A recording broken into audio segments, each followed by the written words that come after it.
Good evening, NECC. This is your Rainbow Six night. That's right, it's Wednesdays, the night everyone likes to look forward to. I'm joined here by Chief, and it is going to be our Emergence semifinals from Ottawa, Kansas, going against St. John's.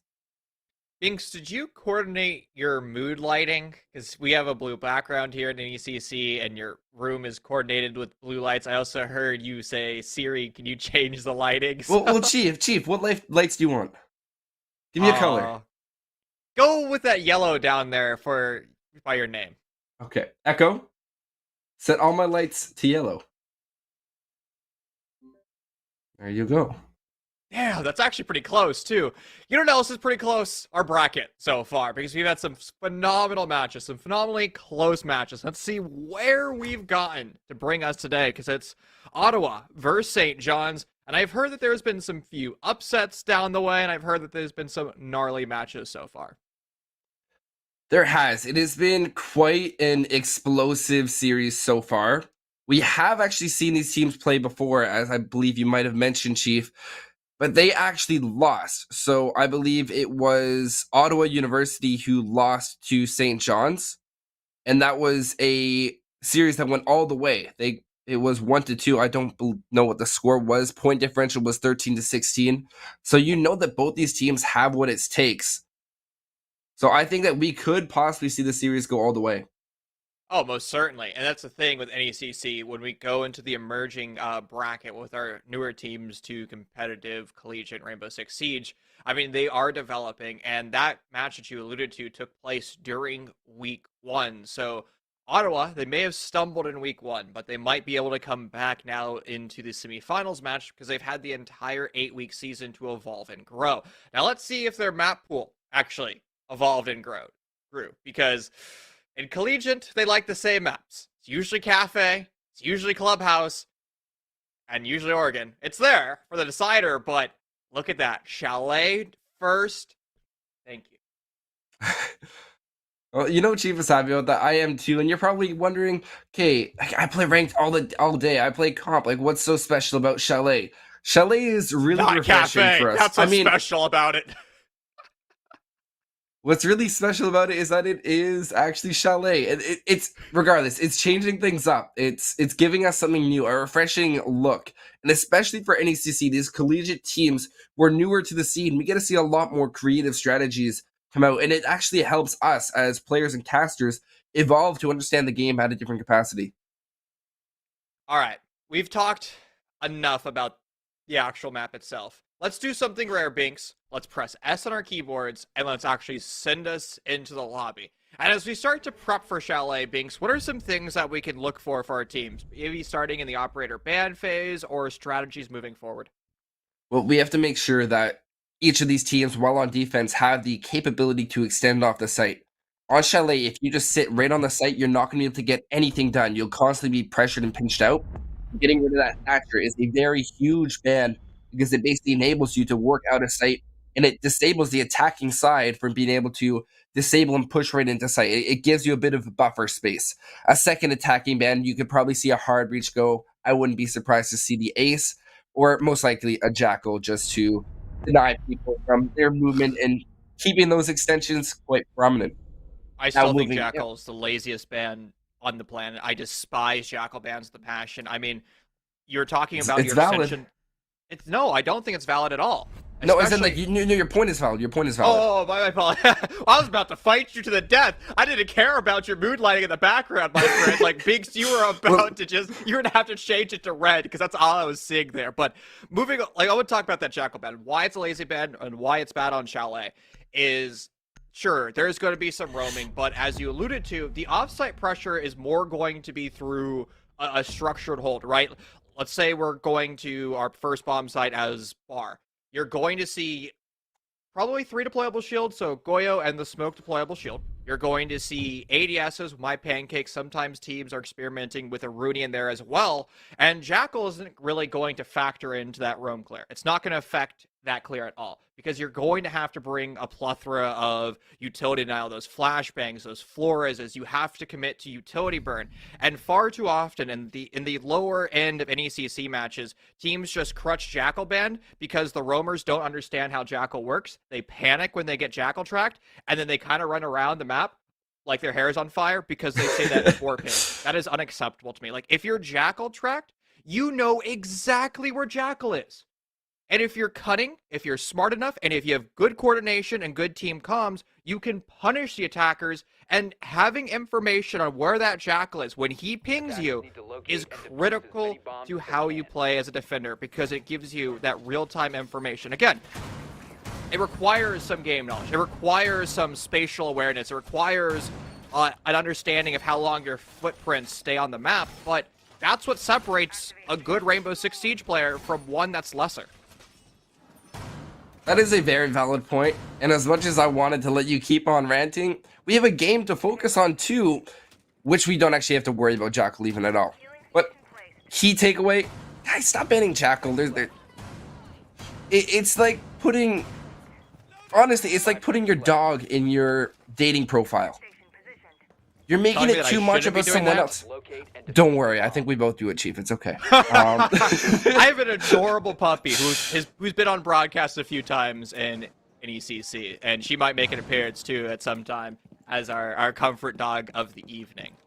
Now, puppies aside, there are no puppies in the French Alps. There's only 10 players in the server, and as we start to get underway, you could probably see why Jackal was banned. I mean, you can see a roam, but again, I don't want to talk too much about it. I like the way that we're seeing Ottawa play, though. With pressure underneath, it's going to be Marsh's Nitrocell facilitating those Valkyrie cameras, and I actually have kind of a controversial take. I think that recent changes to Valkyrie is actually a buff. The 10 seconds outside is a buff because it's now forcing players to actually use their cameras inside instead of just destroying them outside.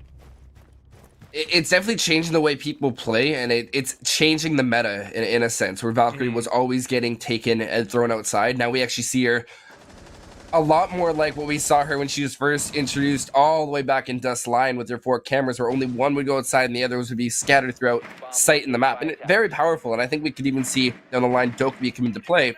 But now the firefights are starting to come out. Sun Reset will get lit up almost to the brisk death. I believe that was over from the Zofia with their LMG. That is an absolute lethal LMGE. 150 bullets unless they have nerfed it, Chief. But it seems like both these teams are in quite a stalemate, and it's just a matter of time before things explode.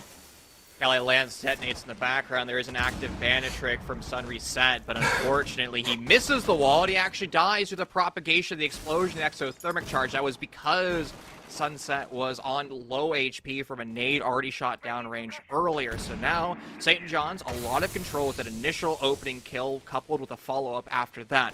Wall opened up, you're still going to have to push on forward. There's plenty of utility in the way of St. John's. There's deployable shields, there's the Lucy Wub-Wubs, but they're doing a wonderful job of still winning these gunfights. Look how far Ottawa's playing back, and the final one, Jammo on the other side of the map. He gets one to his name, Binks, but again, it's a 1v5 at this point. It's practically a miracle. You have to pray to Lord Tachanka that you're able to recover, especially now that we enter the post plan. There are red pings to facilitate this clutch, but again, diffuser down, you're not going to be able to get anywhere out of that bathroom. What can he do? If you can tell me what is possible there, besides, you can see the tracers coming around from every single angle. There's a reason why when we say, oh, that's a 1v5 clutch, that's huge. There's a reason why it has so much weight behind it, especially in a post-plan situation. You outlined it perfectly there. But I digress on that end. I really want to focus quickly on exactly what St. John's did right. We saw them really show what they wanted to push. A big improvement from what we've seen earlier on this season, where it seemed like it was things being thrown together. Here it was complete contrast. They had a clear objective. They had exact cross angles established. Just by the fact they were able to push like that onto the Malusi at the very end of the round, just shows how much control they were able to establish the site, and that also comes to the clearing of that bandit. The hold underneath was pretty lackluster. We saw the Valkyrie, we even mentioned the Valkyrie in play. She didn't really participate at all. Maybe they've been better off having a roam over in library, even over in bar, just to prevent St. John's from getting that map control. Now, Binks, I do like how teams are starting to prioritize bringing out the Thunderbird, since Thunderbird is not only a strong fragger. She's able to get her own kills. She has impact grenades. She has nitro cells, but she can also heal her comrades, where Doc is now considered this very selfish operator. He has 3 stem pistols. Sure, he can shoot that stem pistol to a DB node, defender, or attacker, too, if you want to be crazy, but it really doesn't go that way. Usually Doc throws on his MP5 with a 1.5 times sight, or if they're feeling frisky, they'll throw on the 50 round P90 and go for broke. But again, Doc has become this selfish operator. And also, something in that round that we didn't really get to talk about was the use of Callie being one of the critical operators opening up that south-facing wall of Master. And they use it quite exquisitely, but now we have a rotate down below. We did see that the push started from St. John's and below. The drone pings are coming out. Rain's going to have to take this early gunfight. He'll be able to come up huge, as well as Marsh finding Winged. That's already 2 picks on the side of Ottawa here in the second round. Looking for a third, it will be refragged by Smasher, however, as Rain is relegated to the bench. Unstoppable also pushing towards blue stairs as the bottom floor control has been established. It was a mile for St. John's to be able to achieve basement control. And ladies and gentlemen, they're nowhere near the objective. They executed onto the basement. They now have to clear the middle floor and then eventually the top floor where that bomb site's at.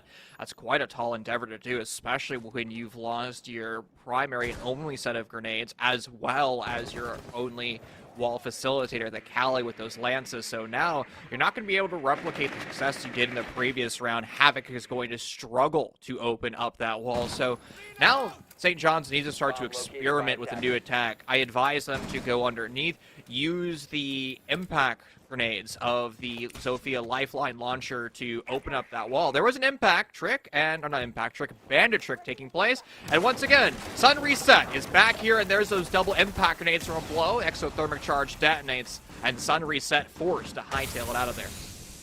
Well, it's better that he was able to escape with his life this time, but it does put Ottawa in quite an unfavorable position. However, I will mention that, hey, look, Sun Reset, it's almost like his health has been completely reset, as we used to call it back in the days when you get downed and pick back up again. He's back over towards 75 health from those healing stations. Now Unstoppable rotating towards the office, balcony, and doorway. It seems like more of a stretch here now from St. John's, where they are trying to pinch onto the site, but there's no control. Smasher looking to open it up. He'll be able to find one huge pick. Unstoppable creeping into sight. That clears a lot of leeway for Havoc to go in for the plan, as Sun falls 2 now. On the flank, Gemma will be able to find 1. With the picks coming out from Unstoppable, he finds Braxy, and now with 15 seconds left, Smasher is stuck going for the plant inside of office. Gemma rotating up through these library stairs. He could either try to deny the plant or find the 2 picks. Plant will be successful, and now 44 seconds on the clock. Gemma needs to find 2 and the defuse. Will he get it done? Very difficult endeavor. There's no information of where the diffuser is planted. Unfortunately, with St. John's now information with the air jab being shot, and Unstoppable happy to greet that information with 7.62 rounds from the LMGE. Ottawa University, 2 rounds being dropped, replicating the bomb site. Master has not gone their direction. Now, to be fair, that was almost the exact opposite round for St. John's. In round number 1, St. John's got the opening kills. They were moved to members of Ottawa, and then in round 2, Ottawa was able to return the favorite. They found the 2 opening kills, but unfortunately, Ottawa wasn't able to convert that 5v3 to an eventual win. It kind of came down to their on-site presence that just was lackluster. We saw the members of St. John's literally sit on top of each other. I mean, there were 3 attackers alive. They were within maybe a few meters of each other. They had 0 map control. They had 0 map coverage. And the only thing that Ottawa did was they got too aggressive, they overpeaked, and they ended up losing those gunfights. I'm okay with the Malusi flank coming up the basement stairs. It just needed to come quicker because you needed to have that 180 crossfire. You needed to have those bullets swinging both directions. Attackers have located a bomb. Well, Chief, you always mention how you're not a fan of teams going back to the same site, correct? Correct. Well, we're seeing something different happen now. They're going for bar and games. I think this could be a very favorable switch if played correctly, but once again, it's going to come down to the extension and how well they're able to hold it. I mean, if you're about to sell me on the fact that they should be going to Master for a third time where that conversation is about to go, bro, I was about to lose it, man. Once again, you'd have to change your mood lighting back to red because that would have been just a gnarly statement. You're thinking the worst of me right now. First, the Jackal really ban. This is just hurtful. Well, the roam for Ottawa has also been hurting them in the long run. So they're going to elect to not go for a roam. Instead, they're going to just go for their expansion, their hold upstairs in the library. Very common. Now, St. John's has never actually been tested so far here on Chalet. What a good utility burn attack looks like. What the heck? Is that a Goyo shield in green? I have never seen that one before. My guess is that's designed to have splash damage on the attackers swinging. I want to see how this plays out. I actually don't think that's necessarily a bad decision. However, if I was an attacker, the way I would handle this is I would just exothermic charge the west-facing wall of living room and then safely destroy it. And it wouldn't be a factor. There you go, like Unstoppable did there. It was a nice idea, and maybe not. I went kind of a complicated route to dealing with it, but that was a free ELO way of doing it because Unstoppable had no utility stopping him from denying that shield. So, Ottawa, I like the idea, bad execution. You just got to play around it a little bit more. Braxy's shield also now falling to the lack of utility denial, having to go prone. Playing for the refrag now. Rain will be able to find two here, as he'll be able to confirm the second one. Smasher on the Nomad pushing up will be able to get the refrag. Complete and utter chaos so far, but it does appear that St. John's have been able to take control of the second round. But no, I am about to be corrected as Sun Reset is still holding strong. There is going to be another player to his right. They're waiting for the reload. He'll be able to find one. Cali swinging from the window. There's a second swing from the Thermite of Havoc. And now, finally, at the 1 minute mark, second floor. Nope, Marsh is up here too. No, I tried you. But Marsh snuck his way up those library stairs. There's no flank drone, no information at all for St. John's, and all that hard work that St. John's just put in to achieve that top floor control. Well, they have no idea it's been compromised. But the plant's going down. It also seems that Ottawa is a little bit dazed and confused. Another roamer has decided to retake upstairs, but now they have to retake the bomb site as a frost mat detonating in the background, converted to the 1v1, free of utility. But Jamo, you have to hit your shots. It's free for him. The frost mat confirms the last one.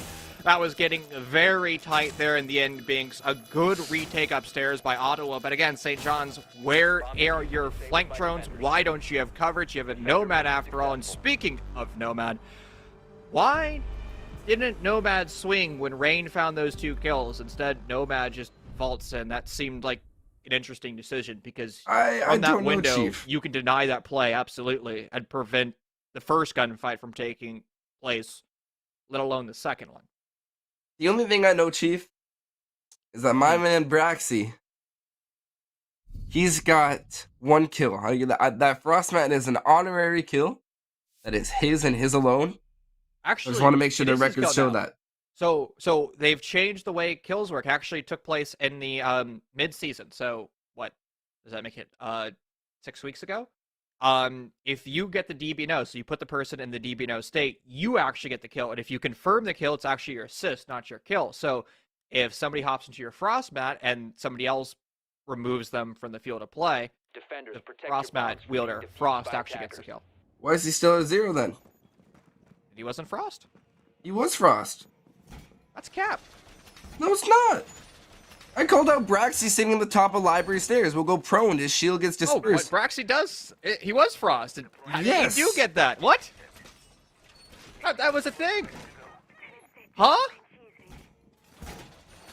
Where's my man Braxy's kill? You should have one. That was changed. Can I get a justice for Braxy, please? Can I get a justice for me snapping at you saying that you're wrong? Well, you know what? You've said that all day, and each time I've been right. It is true. So as much as you want me to be wrong, Chief, we both know I'm right around 25% Just of the hopefully you're time. not wrong on your econ test. Oh, Chief. That's too far. That's too far. Hopefully this round doesn't go too far with Cali in play. I like how they're actually clearing. What I meant by going too far was the fact that if they just kind of push in through that west exterior double wall, pardon me, south, it would have kind of been all over the place because the attackers just kind of get lazy in that attack. They kind of just sit there and hope that the defenders walk into their gun barrels. I can see where that's coming from, but at the same time, I'm concerned for this site. I'm not going to lie to you, Chief. Every time I see a basement, I know that it's favorable in some cases. Warlord. He has a sledge. And we see the Nomad. We have Thermite who can place a charge.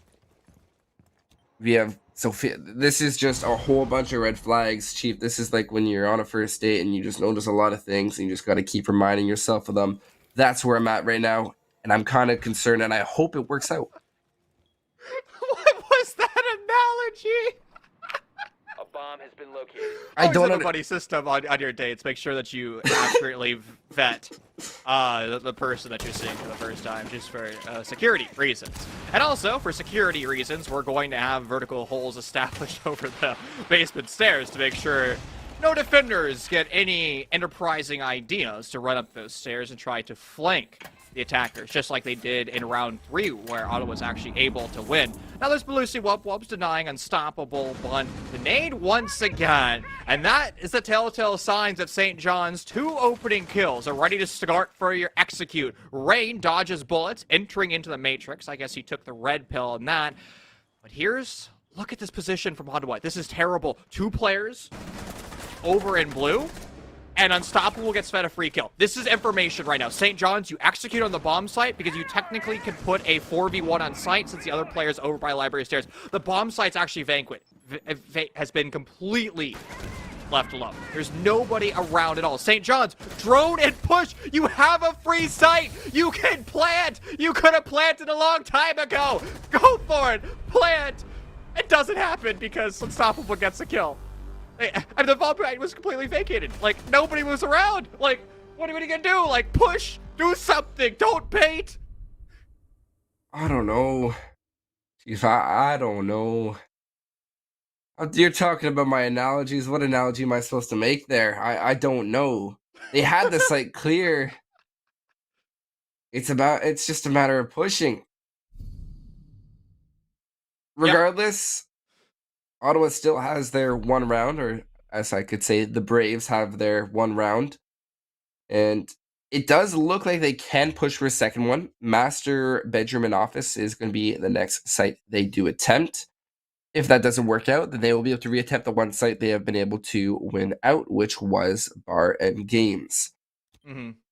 What they have to do in this round is make sure that they go for the proper extension to be able to deny the Cali and Thermite combo from being able to get the office wall leading towards balcony. And if they can properly deny that for the right amount of time, or play their angles properly to pay for post-plant even, they're all set.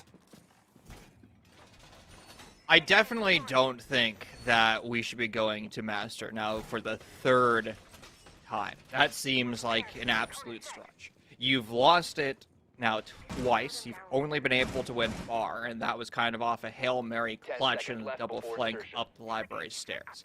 St. John's has definitely put on the better attack, and honestly, if Ottawa's able to successfully bandit trick, I think the round goes differently. Because what is the strategy that St. John's is using? They're going for a nade over the wall and then followed by a Cali. So why not put ADSs with my pancakes to defend your bandit? Now, to be fair, you can be hit from underneath, but what you do instead is you actually open up that wall of Master. You play, or not Master, pardon me, of Kitchen down below. You open it up so the attackers don't have control of Lobby, and then you play Deployable Shield, Deep Kitchen, or in Dining, and all of a sudden the attackers, Unstoppable, won't be able to pull out his lifeline because he'd be too forced to deal with the shield. You got a pretty good point there, Chief. As much as I'd like to prove you wrong through the series, that's one that I can't pull any flaws out of. You can still Bravo ratio to me. Like that. that would have been the way to hit it. Just like +1 ratio, just end me. I can't do that though. Okay, that's fair. And then shout out to also, yeah, named Gamer, our observer. What is it? It's currently 11:30 his time. So, and he has a long day. Thank you for showing that. A bomb Yeah. has been located. He's gonna be a true. Huge round of He has applause. six maps to do today. 6 maps to go. I don't know if he'll be able to make it through. It's 11, maybe 12. You know what? Hopefully his workday doesn't start till like 9 o'clock. That's a solid 3 hours of sleep for him, assuming all these maps go, all these series go to 3 maps. Regardless, I digress. What's going on this round? Because I haven't heard anything whatsoever. A minute 30 now, and all the players of St. John's are only now starting into position. Very smart clear. They're able to clear the entire southwest side. But now, where's the bandit to trick? That's right, he's not on the board. There's not even anything on the board. What are you waiting for, Thermite? Pally Lance will even be wasted. But now, thanks to all these Valkyrie cameras, they have the information on exactly where these attackers are coming from. Pally on the long angle. They know exactly how they got to play it. But Valkyrie, you gotta be aware of the window. You're peeking out quite wide here, and a beautiful headshot coming out by Winged. Rain able to take out Unstoppable and Zofia on the door. Warlord now finally swinging it. He'll find Braxi on the Aruni, and now down to a 3v4 favoring the attackers with 43 seconds to go. There may be information from those Valkyrie cameras, but there's nobody to deal with that information. We don't have any nitro cells underneath. The only nitro cell is Rain currently over in Piano. The attackers, though, St. John's, starting to slow on down, and it seems like that information source of Ottawa is starting to pay dividends. Yellow ping's going out. They know where St. John's is, and now the burden of the attack is on St. John's. You're going to have to start to push. Time is starting to go low, and with Warlord's flank now up the trophy stairs has been identified. The flank won't quite have the punch that's desired. He gets away with murder, though. There's no way he should have won that fight. The plant gets denied, and Ottawa's able to take the round. It took them 3 attempts on Master Binks, but they're finally able to do it as St. John just hits the brick wall.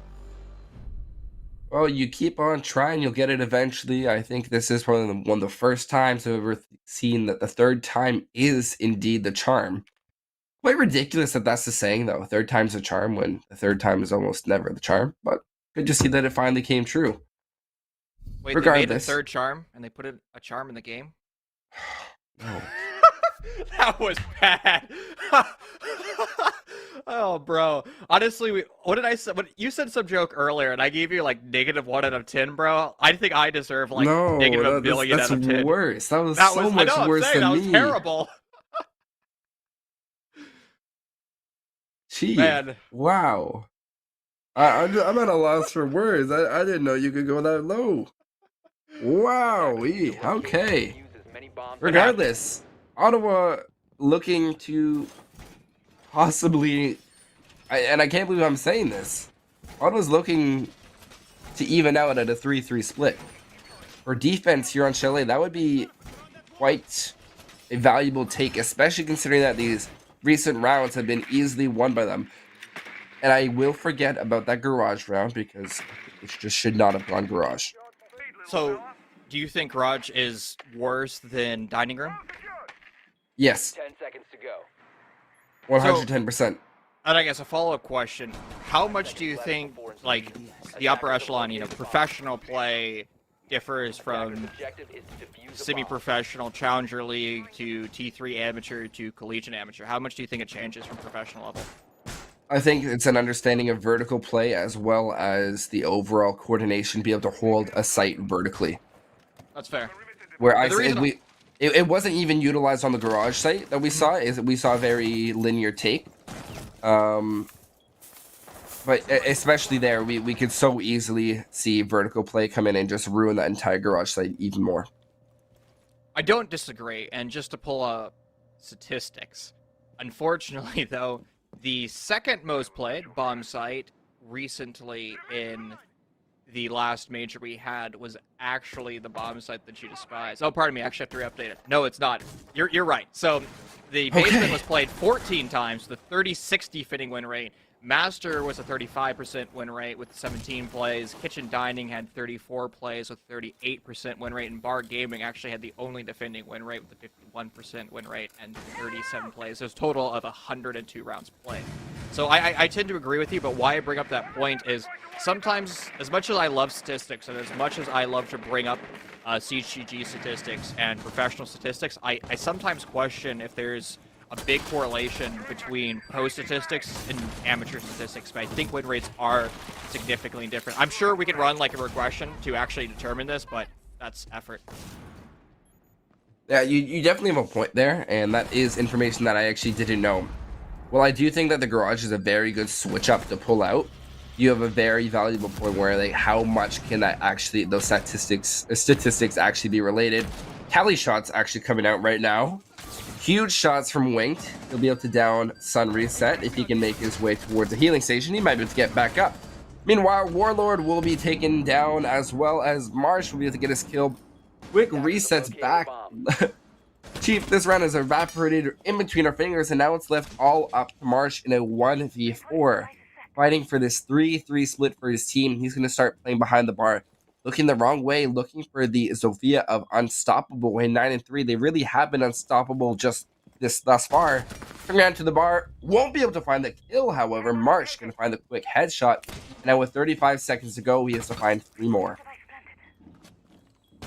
1v5 clutch, very difficult to do, and Marsh, I mean, he had his back against the wall. He was feeling the heat of St. John's, but I don't know if I necessarily agree with the gunfight that he takes there in the end, ultimately his demise, but again, he does have to start to make plays. I think he'd actually been better off prioritizing maybe a swing coming down from the library stairs, but again, it doesn't matter because the likelihood of Ottawa winning that round is very low. St. John's able to convert a 4-2 split as they now enter over to their defending side of Chalet. We're going to have to see if the statistic of professional play actually can be applied to the semifinals here in NECC, because if St. John starts to struggle on their defense, if Ottawa is able to get this map control for free, because we never really saw them roam, they kind of just existed in the bomb site. They put up very little resistance, and constantly we saw St. John's just able to steamroll. I mean, that was exemplified in the execute we just around 6 execute, where we just saw, honestly, the members of St. John's just take these gunfights around those deployable shields. Well, there's always 2 sides to a story, Chief. We're now going towards the second half of the game. Ottawa will be fighting an uphill battle as they now need to get the majority of the rounds in this next half. Otherwise, St. John's will be walking away with the map advantage, going towards their map pick. That's right. This map of Chalet has been the pick of Ottawa U. 10 seconds to insert. Now, in Collegiate, one of my favorite quotes to make is, it's the Collegiate special, 5 seconds left. which means you win your opponent's map choice. Now, the reason why we see that in Collegiate so often doesn't matter if we're here in NECC, if we're in R6CC, the Face It Collegiate, if we're in CR6, or even if we're in CEA. We always tend to see Collegiate rosters win their opponent's maps far too often because of the map rotation. And again, as we alluded to going into the series being most, I'd say most Collegiate teams have the same map rotation. It is Cafe, it is Borgen, Clubhouse, and Villa. They refuse to go to Bank because Scary requires strategy. They refuse to go to Chalet because also requires strategy. That's Scary, and well, Coastline kind of turns into chaos because everybody just wants to take gunfights and install their brain sticks. So, with that being said, going to Chalet, one of the most difficult maps to be an attacker, but also if the attackers are successful, the attackers understand how to push a bomb site, use utility, it can be a paradise, which is why we see in professional play, when you have highly competent rosters, they're able to negotiate most scenarios in the bomb sites. Marsh is going to be at the office. Wall opened up. With a minute 51, they are in a very solid position. Braxton doing some work with his Flores RCE Rotero drones. He's looking to clear out Piano. There is still a deployable shield there. But if he does play this properly, he should be able to displace the Jaeger of Unstoppable, who is still playing right behind this Grand Piano. Meanwhile, Marsh is going to find the first initial pick, refragged by Winged, very good use of that information. Case will be down, but the Thermite has done his job quite effectively. By that, I mean he's opened up all the walls he has needed to. Unstoppable going for the aggressive swing. Won't be able to win it out as Rain will find the headshot. Quickly boosted also from that adrenaline surge. And now with 1:08 remaining, you see a very favorable attack on the side of Ottawa. Random question. Do you hear the tsunami warning siren in the background? Is my mic picking it up? The reason I ask is it's the first of the month, and they always test the tsunami warning system. With that being said, the tsunami of Ottawa is crashing under the bomb, so I was concerned I had to mute into VMix. But St. John's is putting up quite a resistance here. That's 2 in a row for them. The diffuser temporarily denied, but Brax is able to pick it on back. And look at St. John's positioning. It was inferior just a moment ago, but you're in the post plant. Crash together. When you can crash the nitro cell, you don't necessarily need to. St. John's rebound like a rubber ball and find themselves the round 7 victory, pushing them that much closer to a victory. Back to your point, Chief. No, I didn't hear it at all. Oh, it's still going, so I'm glad my mic's not picking it up. Okay, wait. I'm gonna try to listen for it. Keep talking, Chief. Keep talking. I'll keep talking. So, what we saw during that round was, I'm surprised that the exothermic charge was able to get to that wall so quickly. Right? I mean, look at how fast the map control was established by Ottawa. I mean, they were knocking on the bomb site door of Master almost instantaneously. And with that time efficiency that they had, they were able to convert it into the man advantage. But they made interesting decisions after the fact. When you have man advantage, right? Why are you taking these aggro gunfights? Why are you pushing? Just set up your crossfire, sit back and relax, and allow that plant to go down, because it's a 2v4, mate. Like, you don't need to be YOLO aggro. Just let the defenders come to you. And I guess the defense, they did come to them. And they found those 4 kills relatively easily. I tried so hard to listen for it there, Chief. I'm sorry. Oh, bro, I'm getting washed out by it right now, and I'm glad that my mic's not picking it up. That's all I'm saying. I don't think I've ever said tsunami warning siren on broadcast before. I also don't think I've ever had it, like, I guess blaring while on broadcast. On a Monday? I don't know. Man, like, so it's like, what, 3:43? Yeah. Yeah, that's a good time to have it. Not much is going on right now, normally.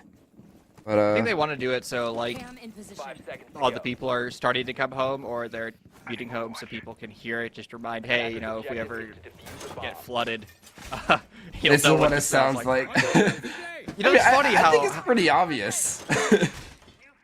I guess that's just something I've come to accept living here my whole life. I don't know, in a floodplain in SoCal. One of the beach cities. Anyways, it doesn't matter. I don't know how to recover from that, and I don't think Ottawa does either, as they kind of get smashed into oblivion. Going over to what's arguably the best bomb site, again, if we're using CGG as our statistic, and this seems to be a bit normal. We don't see that tertiary shield placed over in green. Again, I like the idea behind it when Ottawa brought that out. It seemed very unique, and this rush is not unique. It's actually quite common, but I don't see barbed wire, so St. John's might not be ready for it.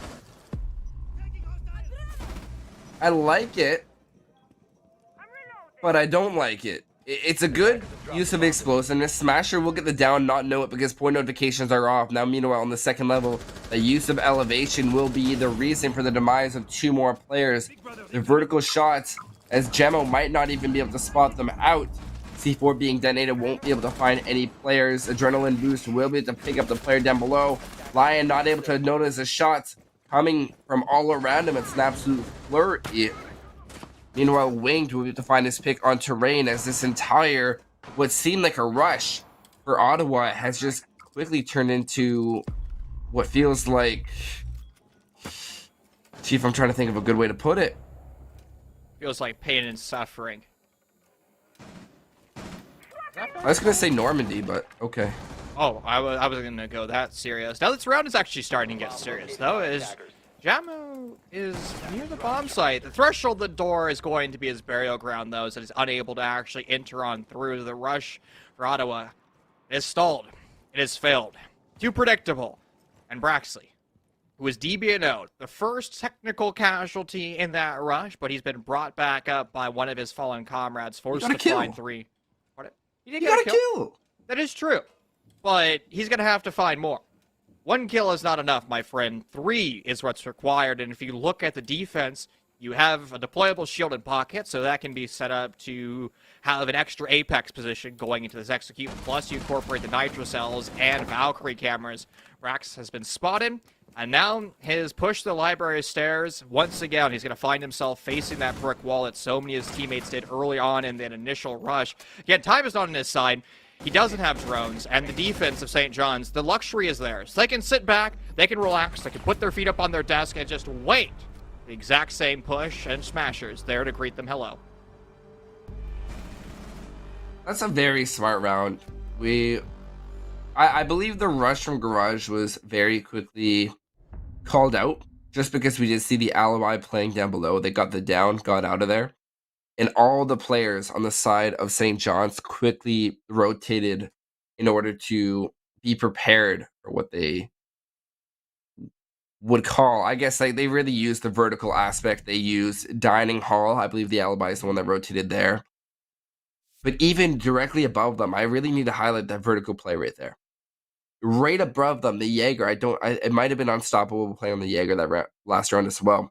Just spraying through the floor, breaking it open. He was able to line up some shots onto the Lion early on the round, and that made all the difference. I'm being honest.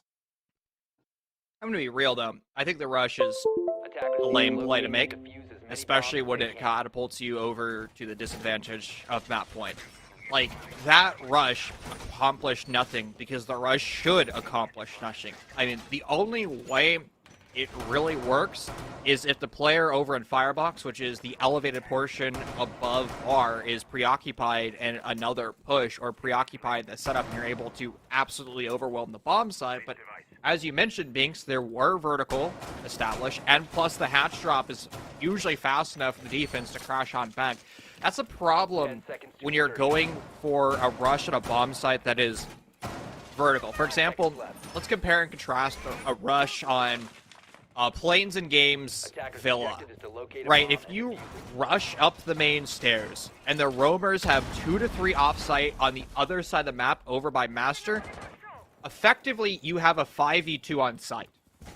However, when you are rushing a bomb site like Bar that has an extension over into grass, up the library stairs, up into library itself, and Firebox, I mean, it takes those defenders a second and at most 5 seconds to return back to the bomb site, where if you're doing the Villa analogy, it takes 10 seconds maximum or minimum, if not probably closer to 20 to 30, depending on how fast you're moving and where you're going. So that seems like the wrong execute for the wrong bomb site. I'd have to agree with you there. It doesn't make sense in a lot of cases, but when executed right, it does seem to make sense. But regardless, Ottawa doing their due diligence, especially in getting these walls open. But hey, look at that. Site isn't on the second floor, it is down below. In that Marsh has a daunting task of clearing out Warlord and then rotating right back down to the first floor and getting the wall leading to dining open as well, with those bandit charges still on it. Chaos mounting up above, and St. John's trying to hold the front line as much as possible. But they're being forced away, and Warlord is not going to be able to retreat fast enough. 2 of the catchers upstairs, and Warlord falls. That's actually the most important of the catcher operators to die. That's Wamai, who has Wamai pancakes and discs that magically grow in his back pocket. And actually, let me define terminology there. A catcher is what Ubisoft defines as anybody that denies projectile utility. So that means it's going to be Jaeger, it's going to be Alibi, and it's going to be Wamai, because those operators are designed to remove projectile utility. He means a Rooney. That's what I say? You said Alibi. Oh, I'm dumb. Yeah, I saw Alibi. You made me question if Alibi got a buff. Well, I mean, maybe you could argue that Alibi's a catcher operator because her holograms can catch pieces of utility and those attackers get red pinged. That's a stretch, bud. It is. It is absolutely a stretch. I just misspoke because I'm dumb. Regardless, 30 seconds to go. We have a 5-on-4 favoring Ottawa this time. Their back is against the wall. They're going to make a move. It has to be now. And they're going to have to act in perfect unison. Flashes come out. Sun reset up above, getting ready to open up the wall for the extra added chaos. Rain pushing in. He still has one adrenaline surge remaining. Sun reset going to be able to find his first initial pick. Swinging out will be the Lion. He'll be able to find one. Huge kill for Jamo. Now swinging out Rain. Spraying through the wall and trying to find these two remaining players of Smasher and Havoc. Smasher will be situated inside of Trophy. Will get taken out quite promptly, and Marsh on the Thermite to find the final kill as Ottawa keep fighting, get back into this game. They're still gonna have to fight. They have a long mountain to climb. It's Mount Everest at this point. We have to leave the French Alps, I guess, at this point. Because one round of the tertiary bomb site is not enough to say that Ottawa is back in Chalet. They have to start to show that they're competent and capable of executing into Master.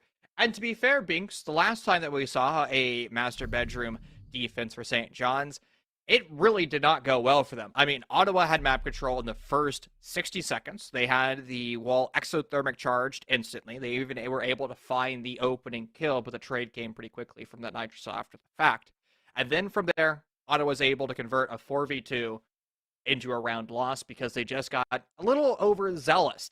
Now, Ottawa, they just have to remember their win condition. They have to remember what helped them be successful in that round 7 execute up until that post plan. Because if you're able to still put the diffuser on down, that should, statistically speaking, be a strong win for Ottawa. They just have to be more mindful when they put themselves in a good position not to throw it all away. Indubitably, Chief, and if I'm being honest with you, let me get my mug out here and just take a nice sip. You're even your monocle? Oh, I need that too. If you want to get me a Christmas gift. Oh, monocle? Yeah. 5 seconds to go. And I'll give if you give me that monocle, Chief, and you got this stream as proof, you can clip it if you want. Defuse a bomb. For the first, you can choose 5 maps, and I have to wear it for the entire map. If you get me this That monocle. is quite tempting, actually. We You might can put a have to crazy discuss this. prescription on it if you want. And I just I have don't to know. suffer through it. Yeah, but if you start to suffer, then I'm gonna start to suffer on broadcast. You know, like we're vibing right now, man. If you stop vibing, then I stop vibing, then the audience stops vibing, and then the players. Well, I don't think Ottawa's been vibing for a while, but anyways, let's see if Ottawa's able to bring the vibes back with Jamo already upside down repelled, starting to apply pressure now that cutoff established, which means that St. John's no longer has the freedom, no longer has the luxury of actually rotating between the two bomb sites. Now they have to be very careful on the way that they defend. It's an excellent read by Ottawa because remember, they lost the bomb site because of those roamers stuck over by the north side, not roamers, but the on-site pressure stuck over towards the north side of the map were allowed to defend their bomb site, pushing towards the south. Havoc is going to get lit up quite considerably as he rotates down the stairs. Going to blow up his own. No, camera will be able to survive that, so default will still be there for later bits of the round. Warlord actually finding the kill. Really nice to see Valkyrie escaping the ban phase for this game. Really refreshing to actually see cams actually be put in place. Regardless, we have a push coming out, but it's nowhere near sight still. Havoc's getting downed all the way over by the bottom of Solarium side of Trophy. Braxy can be able to finish that one off. See there, Chief, you're right. There, he got the kill, but it only gave him the assist. I guess we just got the game bugged earlier, and if you're not familiar with what Binks is currently alluding to, it has to do with a Frostmat kill that should have been not a kill earlier. What should have been a kill, most of these engagements that Ottawa's been taking, and they most certainly been able to convert them. Diffusers going down, and St. John's finding themselves in the exact same pickle they were previously, with Nitrocells missing their targets outright. It's going to come down to just a brawl for this diffuser, and Smasher leading that charge. He has the cutoff on the pre-established window repel, and this should be a free kill. The Vector 308 happy to oblige that. Warlord, now the last one alive for St. John's, already dispatched that Nitrocell. So it's all going to be on the MPX, unable to do anything as it shoots peas downrange. Well, only if you hit the head on that MPX is it anything near favorable. Regardless, Chief, I think it's worth mentioning now more than ever. Let's look at what Ottawa did. They split the site. They had the cross, and they played right into what they had control of. And if they are able to replicate that for these next 2 rounds, I have complete confidence they'll be able to take it into overtime. But it all comes down to their ability to continue to confirm and convert each site. If you do start to struggle, though, is it an opportunity to bring out basement unironically, though? And hear me out. We see a lot of teams, they are well established in their bomb site rotation. You know, they want to go upstairs master, or they go to bar, and then they go to kitchen. And then when one of those bomb Defenders, sites protect start your to bombs fail, and defuse you have to attackers. either say, is my strategy's incorrect? And if you can't go back to your strat book, and you aren't able to digest why you're losing these defending rounds, sometimes it's best to go to an alternative bomb site. A great example of this is when you go over to Oregon and the sister site, so that's going to be kitchen meeting and kitchen dining. Some teams will have a brilliant setup defense on meeting room, and the attack has an even better setup offense going to meeting room. And then the next time we go, we'll see the team elect to bring out a dining room defense, and the attacking team might not be as well versed in a dining room defense. And going back to CGG and the statistics, I don't think basement is absolutely unviable. It is just going to be a pick that you have to read the offense. And if St. John's, again, loses potentially 3 more rounds in a row so that they lose this round 11, maybe it's an opportunity to start to experiment with something that you've yet to go to. Okay, that's a valid point, and I would support it that point. I would support going for Garage, and it hurts me to say that a little bit. But the more I understand the site and I understand the adaptations as well as the operator bans that are in place, Garage does seem more and more viable if you do play your cards properly. But yeah, yes, that is a way you could play things. Actually, I think this is a good attack. Just a bit slow, though, from Ottawa. They're trying to replicate basically what they did executing onto Master with the cutoffs trying to deal with the roamers. However, we kind of need to see boots on the ground executing into grass about 15 seconds ago because of Wamai. And Wamai is going to grow more and more with my pancakes. Look at his back pocket. He has a second one just about to appear.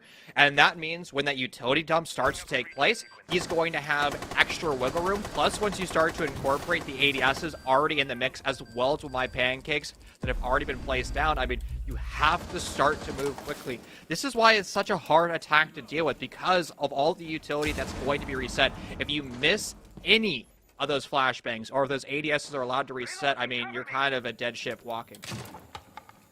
There's no way to properly clear things out, but now a utility dump starting to come out.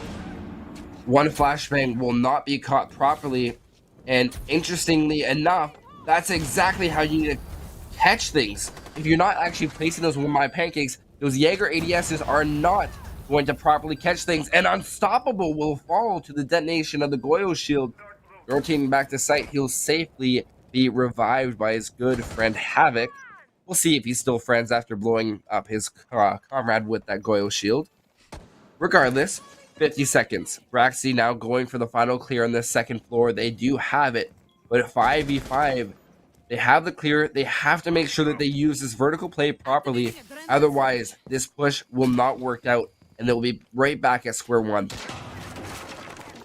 Hatch not opened up. That was not a rotation point that St. John's wanted to go for, but the Gon 6 happy to oblige that Havoc gets sprayed through the wall. No idea where those bullets came from. Now, why Ottawa has a man advantage. They have 22 seconds. They're going to have to go for a push. They don't know that Warlord is lurking. He was droned out after that engagement. A second one now for Warlord. It might now all be Warlord. St. John's map. They want to win this. They're so close to tasting that victory, and more kills roll in favor of St. John's. A DB and no. It's now just on Marsh. Electing to go for a plant, but it's a 7-second plant time, and he won't be able to do so. St. John's win their opponent's map in an excellent fashion. It was looking dire towards the mid portions of that map, but Ottawa able to bring it back just slightly, but still a 7-4 in favor of St. John's.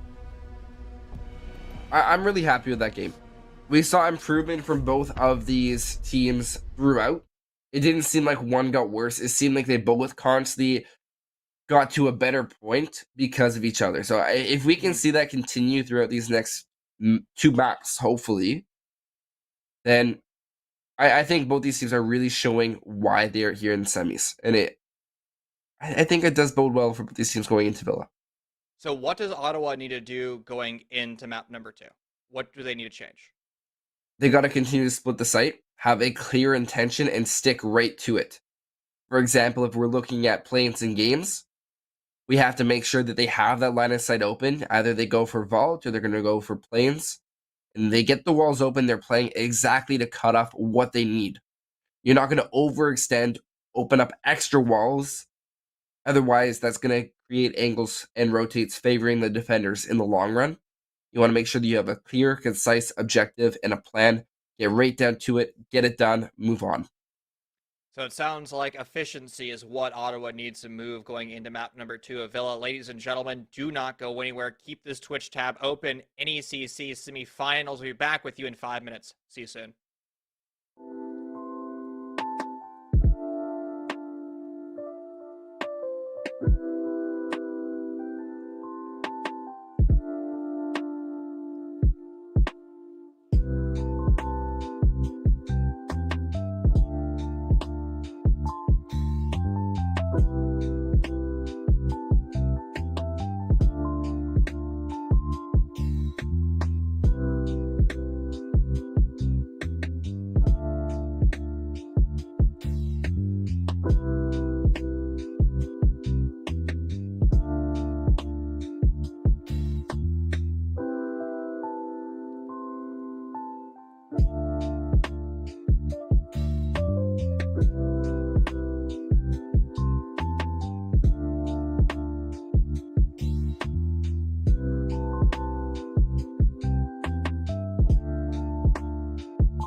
NECC Semifinals is back. We saw Ottawa lose their map choice of Chalet, a 7-4 victory as St. John's was able to win that in decisive fashion. So, ladies and gentlemen, it's time to take off those winter coats. As we move over to Italy, it is Villa for map number 2. My name is Chief Cass. Binks is joining me today. And as we prepare to walk in the vineyards of Italy, what can we expect going into map number 2?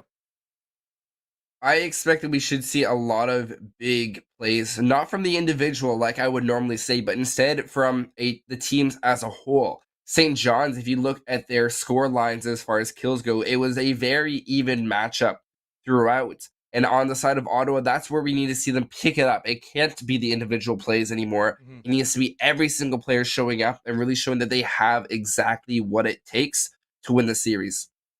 Are you currently having a party in your room? You know what? It's a Wednesday night. I need to try at least. Well, as Binks has a solo party in the background, the members of St. John's preparing to celebrate their own party, moving over to the grand finals, but they're one map away from doing so. Now, for me, Villa is probably the best map to test teams, especially entering into a semifinal, because it's the litmus test of good IGLs, and enough speculation to actually enter into Villa and see what starts to transpire. Now, the beginning stage, of course, it's always going to those operator bans, and I do truly hope Jackal doesn't get banned, because the Jackal ban was completely meaningless to the way that both teams played on Chalet. I mean, Jackal in play and a Jackal not in play would have not changed a single ounce of defender win rate or attacking win rate. In fact, it may have actually... Oh my god! Why? Okay, timeout. Chief, go ahead. Go on. Callie is a useless ban for a reason. I mean, yes, was Callie used on Chalet? Yes. Did Callie help facilitate wall openings on Chalet? Absolutely.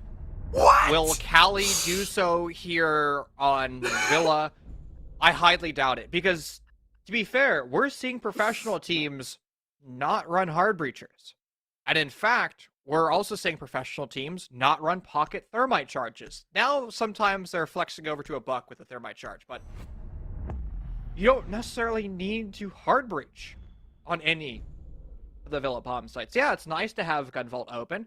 Yeah, it's nice to open up the bar wall or even the study wall, but most defenders are actually already doing that for you. And I'm going to be blunt. A lot of amateur teams just open up Vault Wall, they forget about it, and they get flanked from Vault because they don't actually know what to do with Vault. Just because you see the professional teams open up Vault, that is a cutoff, and you have to maintain it with a flank drone or active pressure. If not, you're going to get slammed. Also, half the time, teams open up Gun Vault, and then they get not run out on, but they get swung on from the door of bar, they get swung on from main stairs. Vault is a dangerous place to play because 90 is a no man's land because there's no cover, and the pillar is not good enough cover because of the nitrocell bonanzas. We saw Valkyrie be played a plethora of times on Chalet, and it's likely she'll make a return at some point here if she's not banned, but she's banned, so my point's moot. Why aren't they taking denial? Why? You have Cade, which is the end all of everything. Of course, you still have to deal with the Maverick, but Maverick has to get right next to the wall. You take Because the Cade, pro they're not going players to ban walls. Thatcher, so I must ban Thatcher.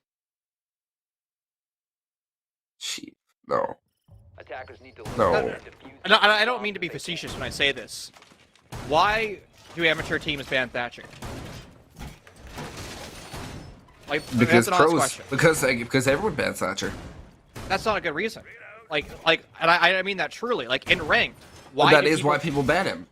Yeah, fair enough. Fair enough. If we're gonna say monkey see, monkey do, if pro players, if the streamers I watch ban Thatcher, I must ban Thatcher. I can't stand that mentality. It really bothers me because that means people are analyzing, they're not thinking, and they're not critically thinking what they're doing. That scares me. Like that mentality truly hurts my soul because that means teams aren't thinking about what they're doing. Thatcher is not oppressive necessarily because he can open up a wall. He's oppressive because he turns off utility. Like, let's go back to Chalet. If you have a Thatcher left unbanned and you're defending bar, one Thatcher EMP grenade is enough to dismantle every ADS, every My Pancake, and a Rooney Gate designed to defend the deployable shield over library. One EMP can do that. That's scary. And I don't think teams think about that all that often.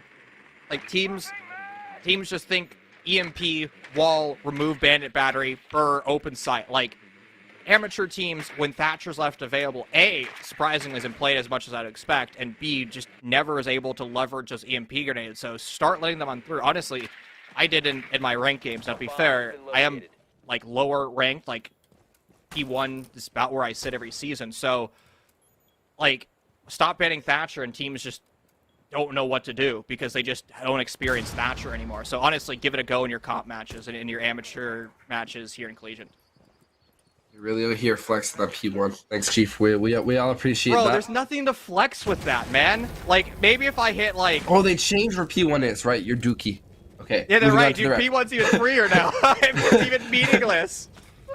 Yeah, I don't play ranked as much as I used to anymore, I so don't either. I don't remember these changes. But regardless, Unstoppable is swinging once again with their LMGs. Second frag grenade being detonated. Not actually being caught by any bit of utility, which is quite interesting. Oil shields also being dispersed. This has been a very explosive attack from St. John's. More of what we've come to expect. Rain laying prone. He hasn't been able to spot out the feet yet. He eventually will, but it won't be enough as Unstoppable will swing right into sight. Quick kills coming out. Smasher going to be able to tag onto that as Jamo refragging onto Havoc. Braxy as well, finding his first kill early on in this series. He'll find Wing as Smasher is now stuck inside of Games Room. Swinging around, he's stuck out in the open, just trying to find a good place to sit. And a beautiful use of the bouncing effect of that Shubika launcher will force Smasher all the way back to the bar. And now with 39 seconds remaining, he will get basically hell rain fire on him. Smasher will eventually go down to Braxy. Huge pick there as Warlord will be the final player remaining. Lit all the way down to 10 health when against Braxy.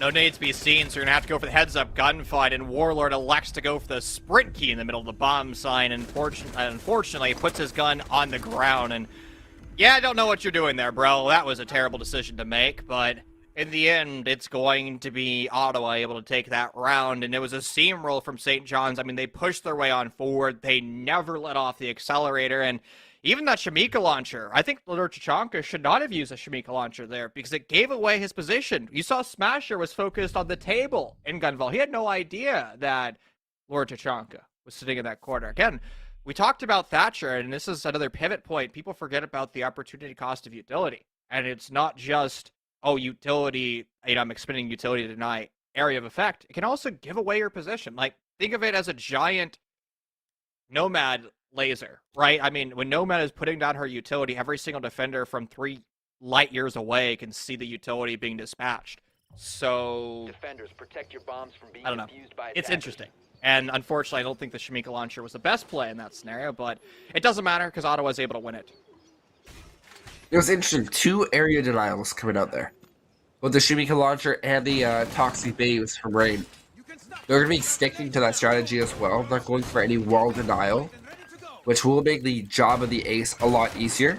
However, Sun Reset does have those impacts, which is the, I hate to say it, but probably an ace's biggest fear because it's so very easy to impact those sub-breaching charges. 5 seconds left.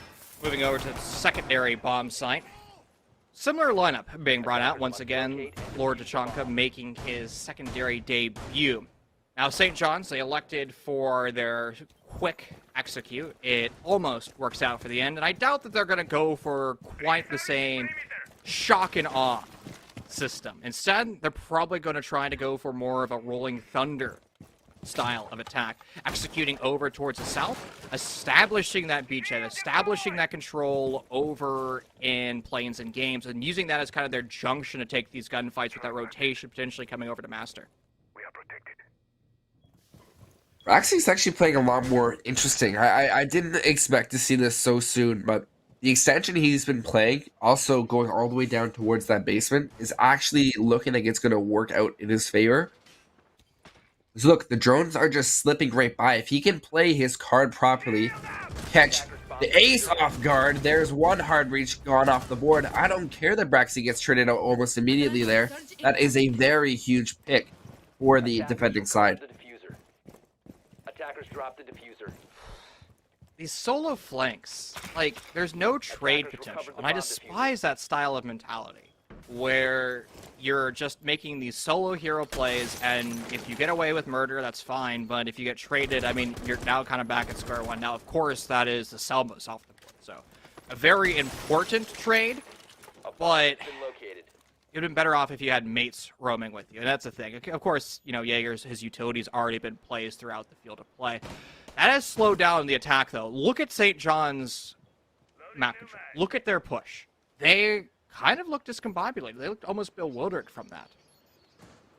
Well, you tell me where their push is coming from, and I couldn't tell you, Chief. Right, Well, that ain't. That's the thing. It's not happening. It's not taking place. Actually, oh, that's a good play. So Smasher just used Zofia Lifeline Impact Grenade from underneath.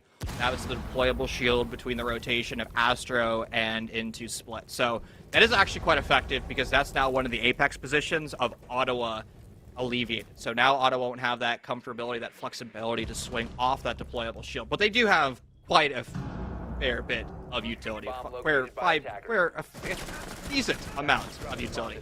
Words are hard, man. They are, but what's not hard is for Marsh to line up his shots, especially when it's right in front of him. Rain will be down, locked in a 2v1, unstoppable, going absolutely ham this round. He does have 1 adrenaline surge left that should be able to boost him up a little bit more on his health, but he has to recover this diffuser. Whether or not Marsh knows that is up to debate. Swinging out, Marsh will be able to find the head, and Ottawa will be able to take the 2nd consecutive round. Quite concerning now that this is St. John's map pick. St. John's attempted to go for rotation during the mid-stage of that round. They lose to the roam play of Ottawa, so instead of going for the traditional just Astro planes and games on over, they go for a mid-floor push. Not the first time that we've seen it. Actually, great utility throughout that mid-floor endeavor, but unfortunately, it starts to stall not only due to the time aspect, but where the attack started to take place from. Pushing through Master, quite common, but you start to find yourselves choked up, and it probably circles back to the opening death that St. John's faced. That was the death of those Selma charges, death of one of your 2 hard breachers, but more importantly, Your hard breacher at range. And again, St. John's is starting to play this very fast, this very loose style of attack on Villa, and they're getting punished because they're not dotting their I's, they're not crossing their T's, and they're putting themselves in a bad spot. If these executes take place with better information, better droning, it starts to go differently. And again, like even droning now in this prep phase, what is Havoc's drone gathering? If it dies, that's useless. Like, again, you can't have utility be lost. And I know it's taboo to talk about drones in the prep phase, but I'm going to give myself that one. Do you think a jackal would help? No, the jackal would not help at all. It's not where their problem is. Good. People apparently don't like my Thatcher analogy. Attackers have located a bomb. Really? 5 seconds remaining. Well, let me outline this for you guys. You're pushing towards a site. Attackers' objective is You to have defuse a 2 bomb. OMI pucks, 1 ADS set up behind the wall as well. You throw 1 of those EMPs, it gets picked up by the OMI. It will still detonate, meaning that everything in its vicinity will So now be I disabled. think the problem comes down to is, right, yes, it's not lost on me that EMPs help facilitate attacks, right? It turns off all of the utility. The thing is, if you were telling me that Thatcher was left unbanned right now, and he would have played any effect in the past 2 rounds, you're lying to yourself, because that's not the problems of St. John's offense. The Thatchers would have been meaningless into their attacks. In fact, there are plenty of ways to be able to deal with the utility, not just from EMPs, and not even just from speeding it up. Like, and that's what it really comes down to, right? Like, yes, of course, it can expedite, but you have to be very not intelligent. You have to be very analytical with the way that you approach utility. And again, like so far in Villa, with Thatcher in play wouldn't have mattered, or Callie in play wouldn't have changed anything. Like, you need to have, I don't know, somebody occupying the flank drone that's in Big Ben. That's really what's more important. You just lost somebody over into Mudroom! Smasher, what are you doing? Unstoppable will be able to get 2 reconciliation frags on the complete opposite side of the map, but it doesn't change the fact that Rain has been able to rotate right into dining room, and he'll get another one off the lack of information. Get off the plant! What are you doing, Havoc? A quad kill now for Rain. A complete lack of information. Unstoppable picking up the pieces of his team as he will try to get St. John's on the board, but no, Braxy will come up huge as Ottawa will take the 3 rounds. What are we watching? Why? That goes back to my Thatcher point. Like, that was a dumb play. That was a bad offense. Like, I'm not going to sugarcoat that one bit, bro. That was unacceptable. I mean, you're Smasher in that scenario. Your mate just dies to a gunfight in Big Ben, literally 2 meters away from the other side of the wall, and you're still preoccupied with what? Somebody swinging red? Somebody swinging memo? I don't know. I don't know, Chief. But also, like, we The talked plant's about, there. We The literally plant. talked, like, I jokingly talked about the taboo aspect of talking about drones during the prep phase, right? Defenders, protect your bombs from Like, being defused by attackers. you can't have a drone established in Big Ben and nobody watching. Again, like, that was an amateur mistake, simply put. Like, you have to be saying, as the IGL, all right, gentlemen, I need somebody on flank watch. And I also despise the mentality and the concept that people bring up. They're like, oh, well, I play Nomad, so I flank watch. Well, if you're running this aggressive lineup and if you're in what's described as the team deathmatch meta right now, where you're not really running these structured lineups, you have the ability to go to something more aggressive where we're seeing Fink could be prioritized. We're seeing multiple sets of nades. It's currently 3 sets of nades plus another soft destructor. I mean, you don't really have a true secondary support. You don't have a true flank watch. So somebody, the IGL, needs to step up and say, hey, so-and-so, you need to hold flank, because it can't just be winged in this case, your primary support, because he can't be the primary droner, the primary flank holder. He cannot be doing every support role. That's exactly it. You need to have a balance of what everyone is responsible for. Okay, now if this drone gets destroyed from winged, I want to know what has that done to help out his team, and Havoc as well. What are these drones doing to help the team out if they get shot right now? No control has been taken. Unstoppable pushing in. I don't even know if he got a drone in. He's just unstoppable. I guess that's how we have to put it now, because he's just able to find a way in. He has no drones around him. Maybe it was Warlord who pushed up earlier, gave him a sound call. But the split push is underway. But information, if it's not there, Unstoppable droning himself in, unless he stops it, has someone else look at it, information is only good for 3 seconds max before they could have rotated to a very distant and separate angle where you would be essentially allowing yourself to die in a very preventable way had you just had someone give you current calls and information. Goyle shield now be detonated from the red stairs, or sorry, from main stairs. A very nice shot from Rain. Unstoppable finding one onto Marsh with his nade. That's his second for the round, and now looking in through the vault drone hole, hoping to find the Wamai. However, will be just out of different wings on the Habana, finding the headshot onto Rain now. Huge shots as the 2 remaining players are now pinched inside of vault. With a minute 10 to go, Sun as well as Jamo will have to come up huge with both these Shumika launchers as well as the MP5K from Wamai. However, it will be a triple kill for Unstoppable as he comes sprawling into sight.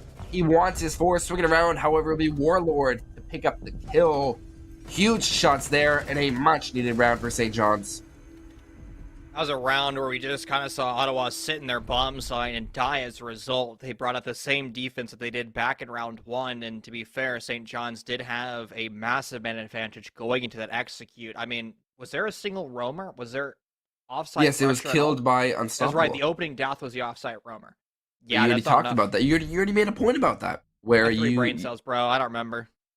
Well, you know what? It was a solid point because you said like you have someone going for that lone roam with no trade potential. Well, that was in round 1. Yeah, that was back in round 1 though. But that's exactly it.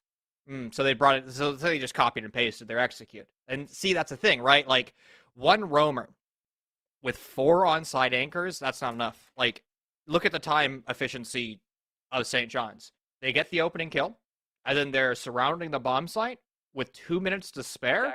Like, you're not winning that as a defender. The attackers have crossfire advantage, and the beauty of planes and games of the site when you're attacking is you essentially can establish a 360-degree perimeter for free, and you can establish it early, and you can kind of just wait for defenders to get aggressive. I mean, you saw the positions of Ottawa in that round. They all rotate over into the gun vault. At that point, the round has been won by St. John's. It's a miracle that Sun Reset was able to leave the gun vault and return back to U-Bar. But that being said, you cannot 4-man anchor. Even if you are expanding to 90, if you're expanding to the main stairs, that's Why not you going to be did the enough. coil shield? I'm not sure what happened there. Attacker's objective is to locate a bomb and defuse it. I'm going to assume that was an accident, and I hope it was an accident. However, that will really hurt you utility-wise, because that's a much-needed shield that they won't be able to use. Why they're going for this site once again is beyond me. Chief and I are both, once again, restating it. Don't go back to the same site. It makes no sense. Especially when The you attackers, yeah. The attackers have already gotten 2 rounds worth of information on how you defend here. What makes you think that they're not going to be more proficient this round? And again, we talked about the lack of the roam presence. Like, you still can't call Marsh a roamer. Like, that's barely a buffer room. In fact, it's a buffer hallway if you're going to get technical. So now St. John's is in their bomb site, and that's all they got. Sure, you got rain off site. Congrats. The attackers can just start to, once again, establish that 360-degree crossfire, that perimeter. There's Braxy off site. Okay, so there is 1 roamer. Perfect. But if there's flank drones, and if St. John's actually does their homework, Braxy's roam should be in packlist. Because, again, if you are a competent attacking team, you're going to have eyes on the defenders at all stages of the round. Why were you standing there? Regardless, Smasher will get a kill through the previously opened Goyo shield on the floor. Meanwhile, Rain will fall on 90, and this will give Unstoppable a free line of sight onto the Goyo of Marsh. If he doesn't rotate properly, he'll be able to get out of there just in time. Still needing to worry about the second line of sight. Shots being traded out. However, Unstoppable will come out on top as well as Wing. This leaves Braxy alone as he's finally rotating back towards sight. But it's too late. He's going to have to find 5 frags. Not able to find that Sophia, his task will get that much harder as they all know where he is. trying to rotate down. Smash will find the headshot, and that's a flawless round for St. John's. Long story short, Chief, don't go back to the same site. And if you are, humor me and do something different. Like, don't 4-man anchor and get eviscerated, surprise Pikachu when you die, because that strategy is just never going to work. Like, it only works when the team is too petrified to push you, and St. John's clearly demonstrating that they are more than happy to push. An argument can definitely be made there that they did something different. They opened up the vault wall, Yeah, which is but trying to do that's a something worse different. decision. But Because yes, let me if I was an continue. attacker, I drone that out. I immediately upside down repel 90, and I've now cut off the bomb site for free without doing anything. And I've also now cut off the rotation for Master. And one. They had no rotate between sites, none, zilch, zero rotate between site besides that vault.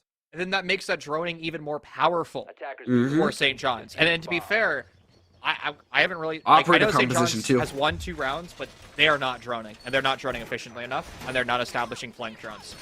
Like, you should never have a player come up the stairs on you like that and be surprised about it. Again, I know St. John's won that round, but you could always do better. Because again, when you go to, let's say, Purdue, who's playing later this evening, like, Purdue will eat you alive if you do those shenanigans. If you look at Akron, if you look at GCU, if you look at Converse, the upper echelon teams in collegiate right now, they don't make those mistakes, and there's a reason why they're the ones earning the big prize pools, the 35K prize pools over at Attacker's Faceit. objective is to locate a bomb and defuse it. Well, action phase now on our final round before the swap. I believe Ottawa needs to take this round if they want to be able to guarantee a good and a lot easier to complete second half, as I still believe, and I'm one of the firm believers, that Villa is a very defender-sided map. They have to get it done here before it's too late. You know, you talked about the rotate. There is none. There's no rotation going into Astra. I believe I heard deployable shield place in Astra too. So like, there's no shotguns or impacts. Why? The solo roam. why are you running proximity alarms? Run impact grenades instead. Honestly, I hate proximity alarms. They're the worst gadget in game, or secondary gadget. Like, they 6 are. reinforcements, Chief. 6. That's troll, bro. You reinforce triple wall and the single wall at Astro, and then you forget about your other 6? Okay, first off, going back to prox alarms, like, proximity alarms sound like a microwave beeping in the background, and if you're at all in a chaotic round, like, you're just never going to hear it. There's no way. If Ottawa wins this round and St. John's throws this, like, this is the biggest elo toss I've ever seen. Like, this is playing with, like, Tofu, the owner of Solar Flare, in his silver elo, and losing, bro. Oh my god. You just called him out. You just called him out by name. You want me called by daddy? Regardless, shots coming out. Warlord gonna be taking this Ella head on. Ray needing to find this pick. With a minute 15, he needs his reconciliation frag for his team. But now with a minute, Warlord will be able to escape unscathed mostly, and he'll be able to throw his utility and his gunfights elsewhere. Rain getting a little overzealous there, swings and misses and dies. A collapse of St. John's is absolute right now, and it's all on one, isolated over an Astro, and the lack of rotation, that single reinforced wall is not going to help Jamu at all. He's going to be forced to do the impossible. At least those attackers are on low HP, so that MP5 might be able to find some. Warlord goes DB, no, now reverted only to a drone state. He's going to be a caller now for St. John's whenever Jamu ends up leaving split or goes into the actual A-bomb sign. Down player of Warlord will have that primary call. You could establish some drones to get real-time information as well as Jamu starts to push in through Master. He doesn't know players are lurking, spots the prone, and now converts to a 1v1, but he has to deal with Wing, the highest HP player for St. John's. Ladies and gentlemen, that's a 7-second defuse time, and with 12 left, this round is most likely finished at this point. Get on the diffuser and hope that Wing is slow, but at this point, it's going to be a free kill. That's going to be St. John, including round 6, bringing us to a 3-3 half.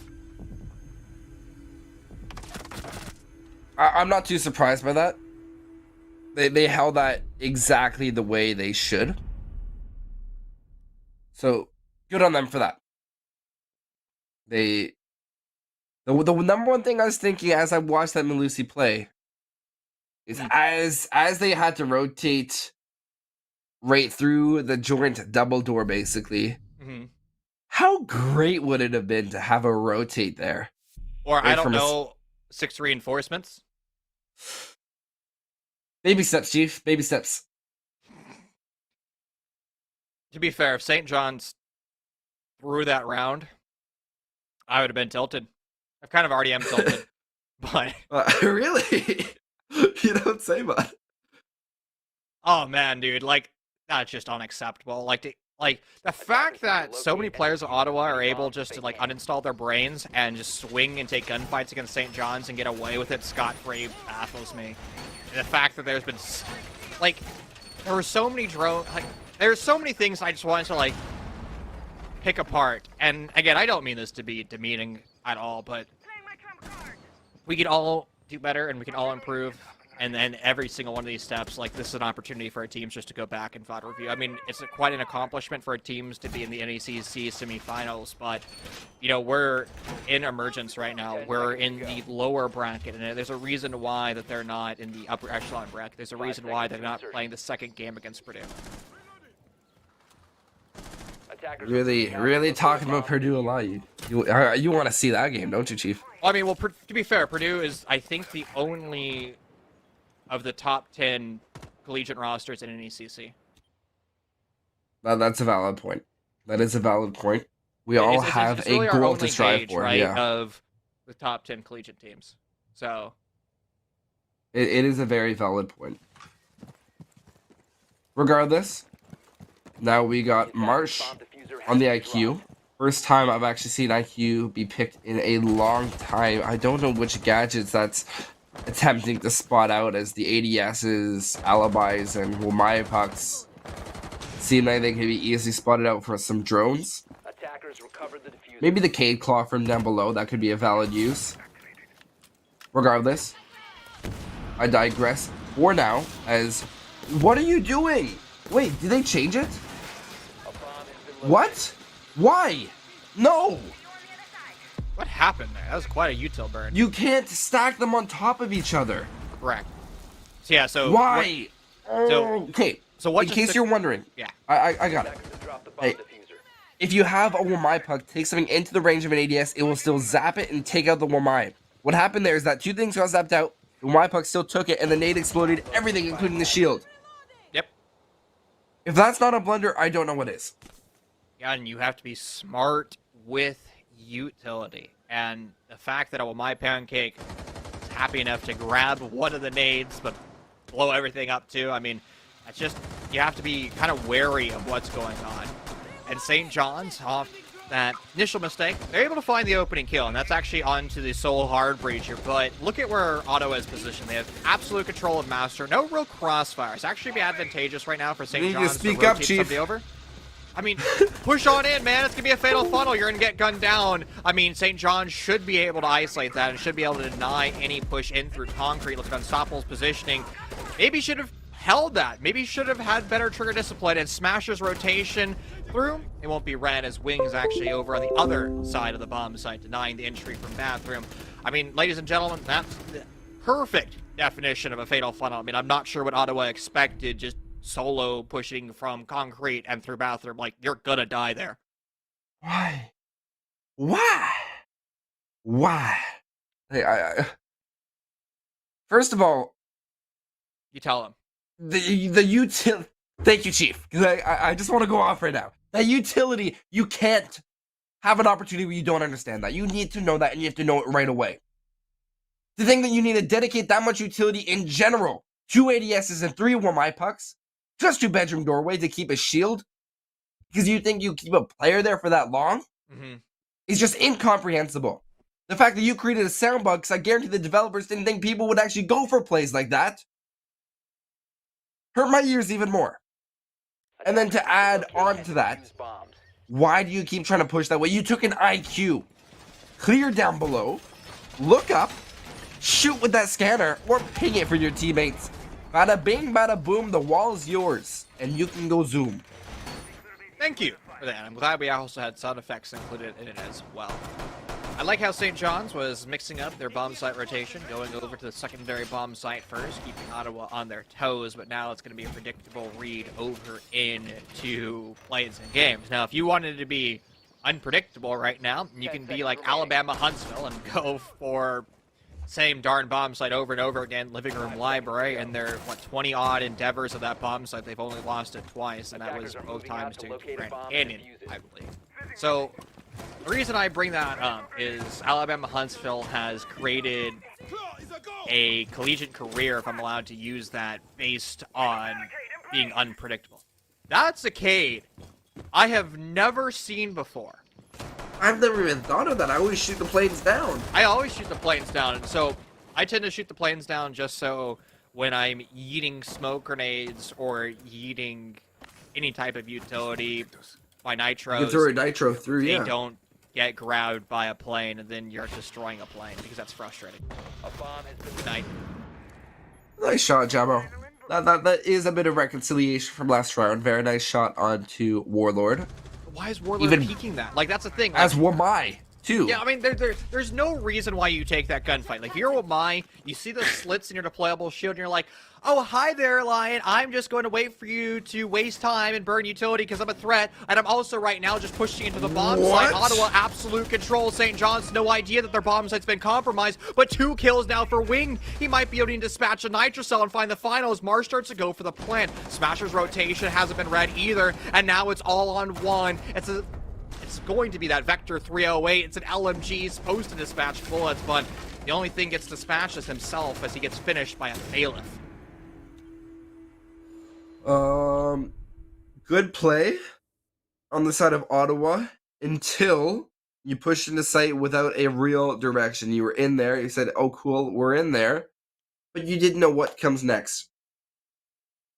It's like when it's like when someone says, I got a plan. Then you do step 1 of their plan, they're like, what's next? And they say, I don't know, I haven't gotten that far yet. Plan? That's not What's a that's plan? not a plan. That's improv at its best. And I can understand adaptation, but in a situation like that, go for a proper clear. If you know you have that much site control, then set up in a way that you don't allow the defenders to get back into their own site.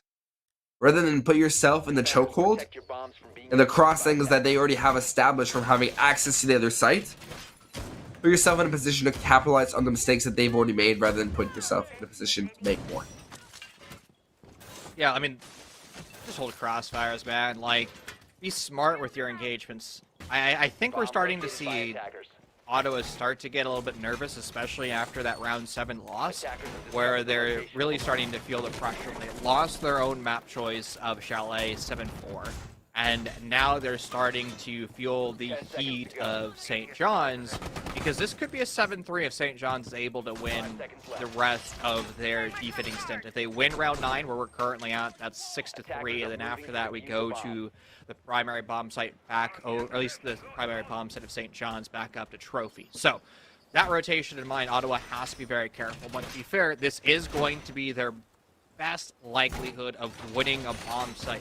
I've actually liked how teams are starting to execute. I mentioned Purdue, I mentioned Alabama Huntsville earlier as well. They're starting to go for more linear pushes, and while we see Ottawa queuing up for a linear push, not sure if I necessarily agree with a memo bike execute, especially now that Sun Reset is the opening death. I mean, that's your Zofia off the board, and it seems like the members of St. John's are starting to realize that this is going to just be a push-through bike, and that's denied through a castle barricade. Uh-oh. Oh no. Fun little fact, in case you didn't know it, that picture is actually a little wall that you can break through. That's probably one of my favorite parts when Villa came out, because you could just make a punch hole in that and nobody realized, or back during the bullet hole meta where you can actually do that, you can just make a few bullet holes and you're all set there. Regardless, angles go both ways, as Unstoppable will take a few shots from the hole that he initially created. Braxy now pushing up with that Hamas boost as well. The players on Ottawa want to make sure that this push is successful and get it going right away. Wing finding Jemo. That is a pick you don't want to have happen, especially as your Lioness. He's going to help you go for that pick on the plant. Braxy finding 1, finding 2. as he's made his way onto site, but Diffuser is down. He has to find 3 others. Swinging around, he won't be able to find it as it's winged. He was able to rotate through the hatch. Smart play there, going prone to find his feet. And that will be St. John's taking yet another round. There's no way you can convince me that was a good attack. Like, I'm going to be straight with that one. Like, that was an attack that left a lot to be desired. I don't want to be too mean there, but there's just never reality where you push in through bike with a 5-man stack or a 4-man stack with the opening death in mind and win. Like, it's just not going to take place. Like, it's impossible for it to work for you because you're fatal funneling. Actually, if St. John set up their bomb site better with the vertical holes in Momo like they should have, then you can defend Momo from above through trophy without ever actually entering into Momo, without actually swinging actively. It would have been even more powerful for them. But I mean, Ottawa, fatal funnels, once again, just like they did back in round 7, they all stack up, as I refer to it. They queued in one position, and they got smoked. Like, I don't know what they expected would happen other than that. Like, that's the only outcome that takes place unless St. John's just has the worst gunfights that they've ever seen. They completely rip out their control, or their mouse and keyboards in favor of controller. It's the only way St. John loses that round. Hey! Don't insult my controller, homies. There's no way you play on controller. I came from PS4. I came from Xbox. That doesn't mean I still play on controller. Oh, I could probably play controller and compete with these guys. I couldn't. I've lost all ability to play controller. Our observer has just told us in our production channel that he's using a controller. Well, that's spectating. You have to use a controller, otherwise you can't get the smooth transitions. I really appreciate that you've contributed, that you are using a controller to observe. Actually, in all honesty, I want to use like a flight stick right now, because if you see the movement that he's doing right now, right, this slow exactly, flight pan, yeah. if you had like a flight stick where you had really finite movements, even more finite than an analog stick, I wonder what that would look like. So I don't know if you'd be able to notice it. well, the thing is, you shouldn't notice it. Like, that's the thing, right? Like, you should be able to have like just those like quick, nice, crispy movements. And honestly, shout out to our unnamed gamer, who's our observer, for no! Give it ACOG! Give it ACOG! Give it ACOG! Unstoppable finding one with the shotgun. ACOG.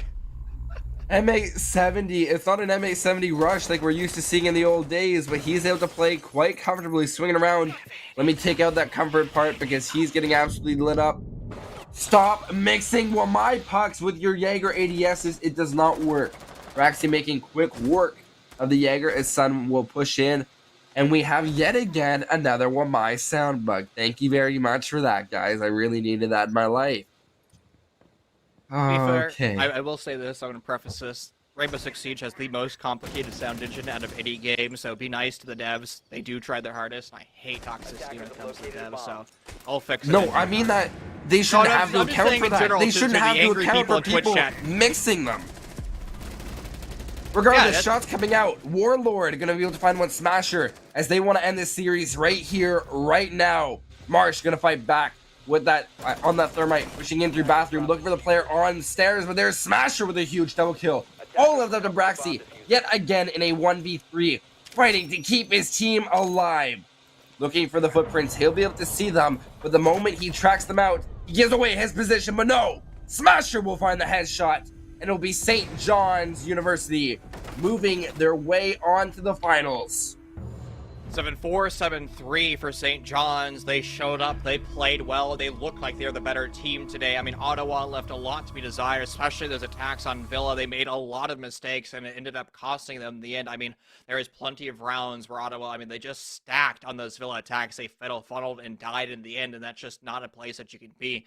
You're currently in the semifinals of NECC, and you do not have the luxury of making mistakes. And today, all eyes on St. John's. They move into the grand finals.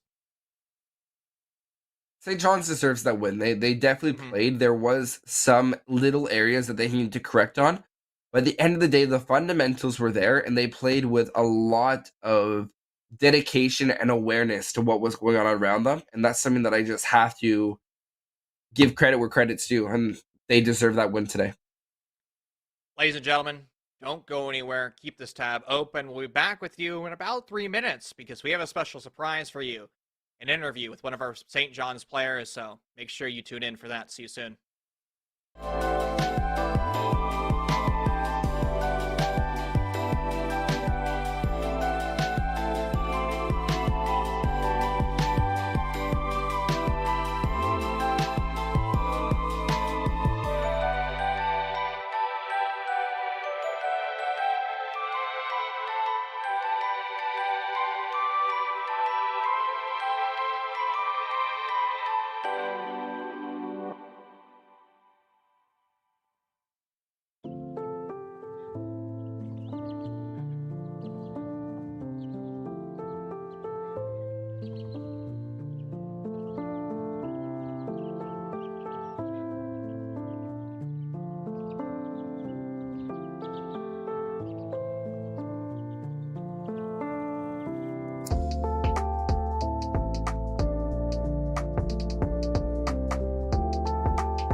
Howdy doody, NECC. We just had an explosive game from St. John's as they will be moving on to the grand finals.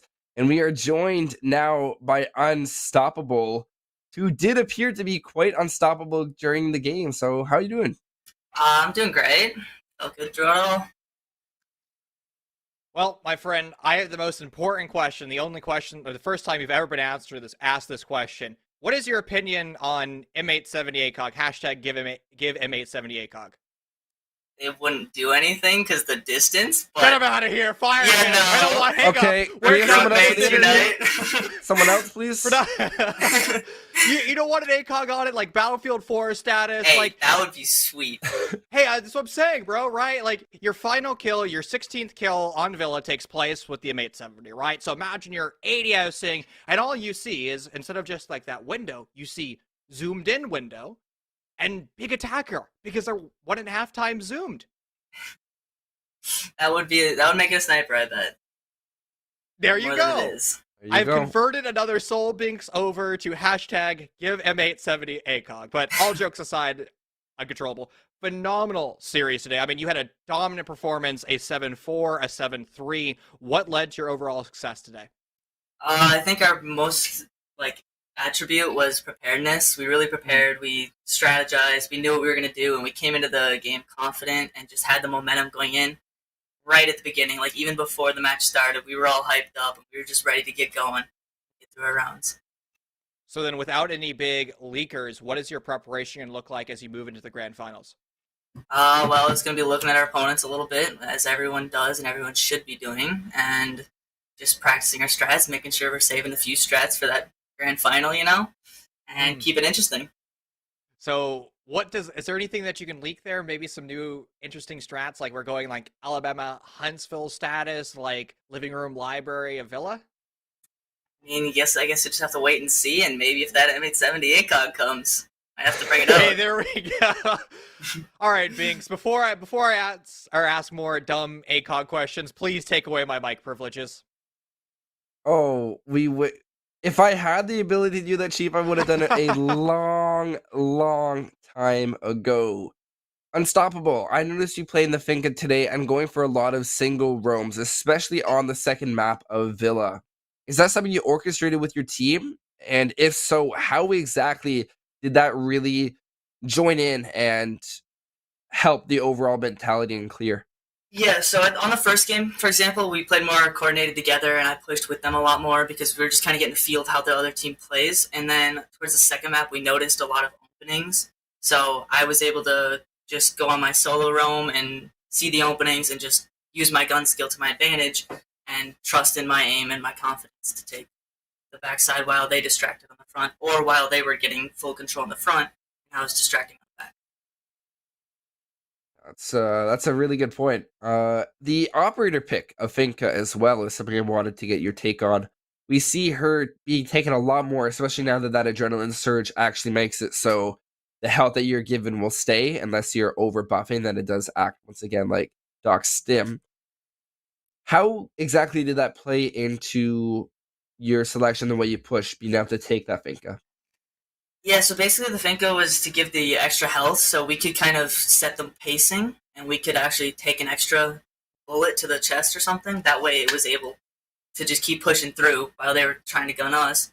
But the healing was just a plus, where if someone gets shot and it comes end round, then we could just heal up. Like, I know I did it on myself a few times, where go down to 20 HP, you heal yourself back up to 40, and it just keeps the momentum going, and it doesn't make anyone back off because they're scared because they have low HP.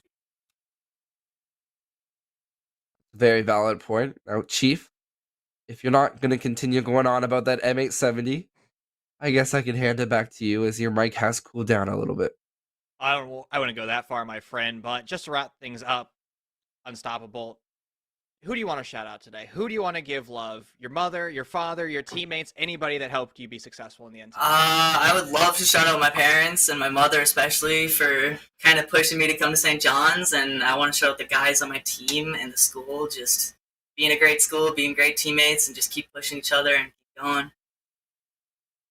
Lovely, my friend. It's been a pleasure chatting with you today. I'm going to allow you to go back to your teammates and celebrate that victory, but don't celebrate too much, my friend, because you still have the grand finals in a few days. Yep, and we are excited to be there. Heck yeah, bro. Cheers. Take care. Cheers. Binks, that concludes our semifinals here in the Emergence bracket. But ladies and gentlemen, we still have another best of 3 tonight. It's Purdue versus UC Davis. That's going to be a phenomenal roster. That is Purdue, the second place team in the Facent series last semester. They're coming off a heater, and UC Davis, they have to shut down the big dogs here in NECC. That won't be casted by Binks. I believe that's going to be Treasury and Wiauku. You're going to tune in for them because they'll be up in about 10 minutes. My name is Chief Cass. Binks was joining me today. Unknown Gamer was our observer. And of course, Michael, our lovely producer. See you guys in 5 minutes with a new round of casters and a new series. Cheers.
Welcome back, everyone, to NECC. I am Treasure, and I'm joined by the Beacon of Truth, Wialku here. We've got a semifinals match brewing right now. Purdue and University of California, Davis, two very formidable teams who have quite a history throughout our normal season and some nice playoffs potential already shown up and some more brewing up here, just like for this match. We're already in the top four, so they've done a lot to earn these spots already, right, Wialku? Oh, definitely. And, just to go back a little bit, Beacon of Truth, it's a new one. Haven't heard that one before. We'll see if it remains to be true today. But looking at the bracket here, we can see that these are two top teams. They made it to playoffs, but especially Purdue Gold specifically. They do have multiple teams, both of these universities. So I just want to specify it is Gold team for Purdue and the varsity team for your UC Davis. So looking at it, Purdue Gold had a really good season, obviously coming in here at the first seed. UCD varsity, they're going to be coming in here at the fifth seed, so it didn't go as well as they probably hoped, but hey, they're still here, right? So they have a chance to be the underdogs and throw the upset of the tournament, really. Obviously, going into the finals, if they win this, would just only be further helping their cause, because this is the biggest competition right here, Purdue Gold. Oh yeah, and as you said, UCD, they have earned this spot. They already made that upset against the number 4 seed, seated just right above them. You Ottawa Garnet right there. So that's a nice little thing for them right there. They're seated a little bit more than the bracket was going to give them credit for. They really have to break out for this one though. Purdue has quite a season under their belts. They've only lost one match throughout the entire regular season, and in this head-to-head matchup during regular season, it went heavily in favor of Purdue. Indeed. Looking at the maps, though, we're going to go into Oregon first and then Chalet. And if we get there, the third map will be on Clubhouse. Now, just so everyone knows the decider, we don't know what side they'll be starting on. That'll be determined by the round differential. So these two first maps, even if it goes one apiece, it's about who wins better on that map. They'll get to decide what side they want to start on, which could be a huge advantage. So something to keep in mind. But I think we should be able to jump into the game very soon here. Looking at the first map, though, it is Oregon. What are your thoughts on this map? I usually call it Oregon because it's pretty straightforward, not a lot of dynamics to it. Well, that's why speaking of dynamics, we're going to be quite opposite on this one because what you hate for again is one of my favorites. A lot of gunfights that I love to see. They're consistent, and I think that's a great measure of individual team and player skill. I know you sort of see some of the same things locking up every single time, but UCD is going to have the benefit of starting on the defense. Here it's going to be a little bit more comfortable holding angles. The basement going to be big, still really strong objective here. Second floor going to be your backup, and we'll get to see what UCD is going to be using as their third objective there. Got a couple of those first floors to pick from, of course. Thatcher being off the board is no surprise, and you would be pretty strong here attacking, especially in the basement, since these hatches and important walls by Blue Bunker are going to be quite valuable miniature objectives. Basically just a default pick at this point. Almost every single game matchup we see is going to have Thatcher banned out. But the floor is going to be pretty important.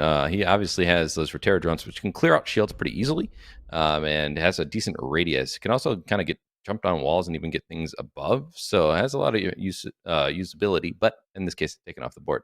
Cade going to be off the board as well. That's going to make it so they can open up those hatches. There's no electrifying of those. So the last one coming through, Mira, those are pretty common paired together on this map. Mira is pretty powerful. So that does leave, though, the one who we've seen be banned the most, actually, Valkyrie. And in this case, not actually going to be banned. Yeah, so those are Valkyrie along with Jackal going to be a couple more of those operators that really bring our attention to themselves as potential bannable operators. So they're ones that are not too unlikely to get picked. We see Mila right off the bat. Looking at that Jackal, but going with the Nomad instead, at least for this showing of their first 5 picks right here. Nothing too crazy off the wall from either team. A second floor hold to start off from UCD, and they're going to be bringing that Bandit for the wall denial. Extra shields on the Goyo, except maybe not. Maybe they're going to spite me because they are bringing a shield at least on Echo, and Jaeger will be doing quite a bit of work protecting it with his ADSs. And upstairs, you don't need the shields quite as much as you would in basement. There's a lot of different places to put them in basement, but upstairs a little bit less versatility in those placements. But still burning probably the shield on the alibi, so they still have 2 shields potentially here in case. Yeah, they actually do. Just looking at it, so that's going to be still a decent amount of safety for them. I do think that it's worth mentioning. This is the top division. This is the Legends division. There's 5 different divisions, so this is the best of the best. These are teams that have players in the Diamond Champ range, even. So it's something to keep in mind that this is a high level of play. So I'm going to be a little bit more critical, if I see some mistakes, rather than if I was watching some of those, lower divisions where they're still learning the game. I expect greatness from these teams. Well, Purdue does also have quite a bit of a pedigree, not just in this division. They have a lot of success in competitive elsewhere as well. So that will definitely be one of those things accounting for a lot going on here. Ooh, Laggers taking out Cersei there. No welcome spot for an early spawn peak like that at all. And that's going to be costly to lose an Echo so darn early. Yeah, kind of questionable decision. You have to be alive to move those Echo drones around, and I hope they at least placed their shield before they went and did that. But it really is just a waste of utility, and it's not an operator that is oftentimes going to be seen roaming or especially spawn peeking. So just kind of an odd choice. But this is also going to be Purdue's map choice, just to make that clear. So maybe they're just hoping to get a little bit of an edge by coming out aggressive early. Clearly didn't pay off though. A lot of presence over here on the south side of the map. Purdue knows what they're looking for right here. They're already going to get that thermite off. An explosive is not going to remove the thermite charge from outside. There's going to open up right there into Games Room, exactly what they're looking for. Providence continuing to drone up there, and the rest of Armory side is already fully taken. UCD is going to be having to hold a couple angles here. Guac is the first one on that line of defense. Is going to put some shots into Providence, but it's not going to be enough to stop him from placing the diffuser. I think he threw a C4 there, but it got shot out. Okay. Defended by a teammate there. France going down as well. And Providence picks one up himself. Guac no longer has that line of sight, which is going to be all valuable on the diffuser. And there's only 2 operators left for the defense. King Richie stuck in AFK, dorms. Oh, no. Yeah. Looks like he must have disconnected here. He's going to be the last one left as his teammate gets taken off the board. Huncho Panda not able to make that clutch. And in a curious little round 1 going very quickly in favor of Purdue Gold. It just fell off the face of the earth on the side of UC Davis. You feel bad with the disconnect, but also the spawn peak not helping them to begin the round. So, I guess it was the cursor bug coming through. And it's hard to say because I don't know when the call was made. It's hard for me to catch the timer on that. So it was made in prep. So I think that would technically be a rehost. So I think that round will have to be replayed there. Unfortunately, didn't process that fast as on me. But yeah, luckily okay. We do have a real life match admin here in the studio. Yeah, did they type it in chat? I didn't even see it down in the chat when I was watching the screen. So okay, must have missed that. Okay, well, again, my bad. But hopefully there's another admin watching who could have caught that. So that's good.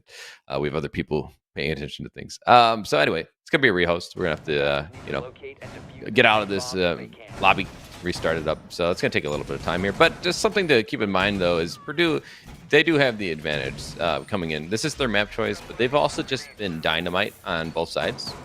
So it's not surprising to see them come out with an attack like that. Obviously, with the cursor bug, it obviously made the round go a little differently than expected for the other side for UC Davis. It was a little bit of a 5v3 there. They're probably like, wait, what? Aren't we rehosting? But yeah. Oh, I guess they're going to play through it. All right. Well, I appreciate that. Makes us not have to waste any more time with that rehost. Those do take a little bit of time. So we appreciate that from the team. Looks like the bug was fixed anyway. So luckily, just a 1-round thing. They're going to be going back to that bomb site. Clearly, we didn't see their full potential on it. So in this case, I'm not going to, harp on it too much. I know a lot of times people are critical of going to the same bomb site. But in this case, I think an exception can be made.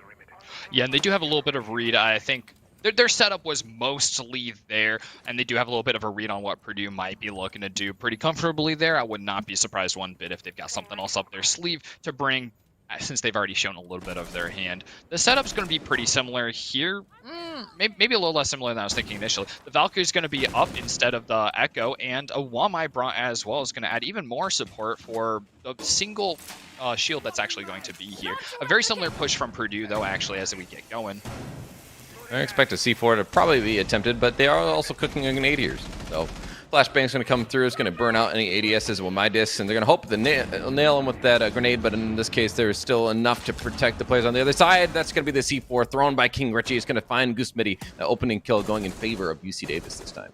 That's so unfortunate. As soon as Goose Smitty starts looking away from that hole, it's going to come right through, and it's UCD that actually has that man count advantage. They're holed up in attic still. King Richie and Guac kind of piled on top of each other over here. The Thermite hasn't gone off on the attic wall either, so they don't really have a great line of sight, especially as Purdue is not interested in pushing over there on the north side of the map.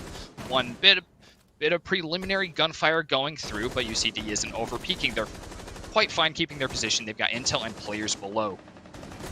And we do see them pushing up. Hangman going to get kill on to Searchy, though, so that's going to even the man count. But time is starting to get a little bit dire here. We're still a little over a minute, so they can still get an execute here. But I'm concerned with just the lack of push coming through from the attackers. And I couldn't see the wall, but I don't know if they even got it open yet. That's something to be aware of. Providence is going to be really aggressive on the trophy door here, so he's going to be trying to keep that player in check behind it. He might have saw the foot there, but unfortunately just wasn't able to nab it. That player's just going to sit there and just wait and buy time.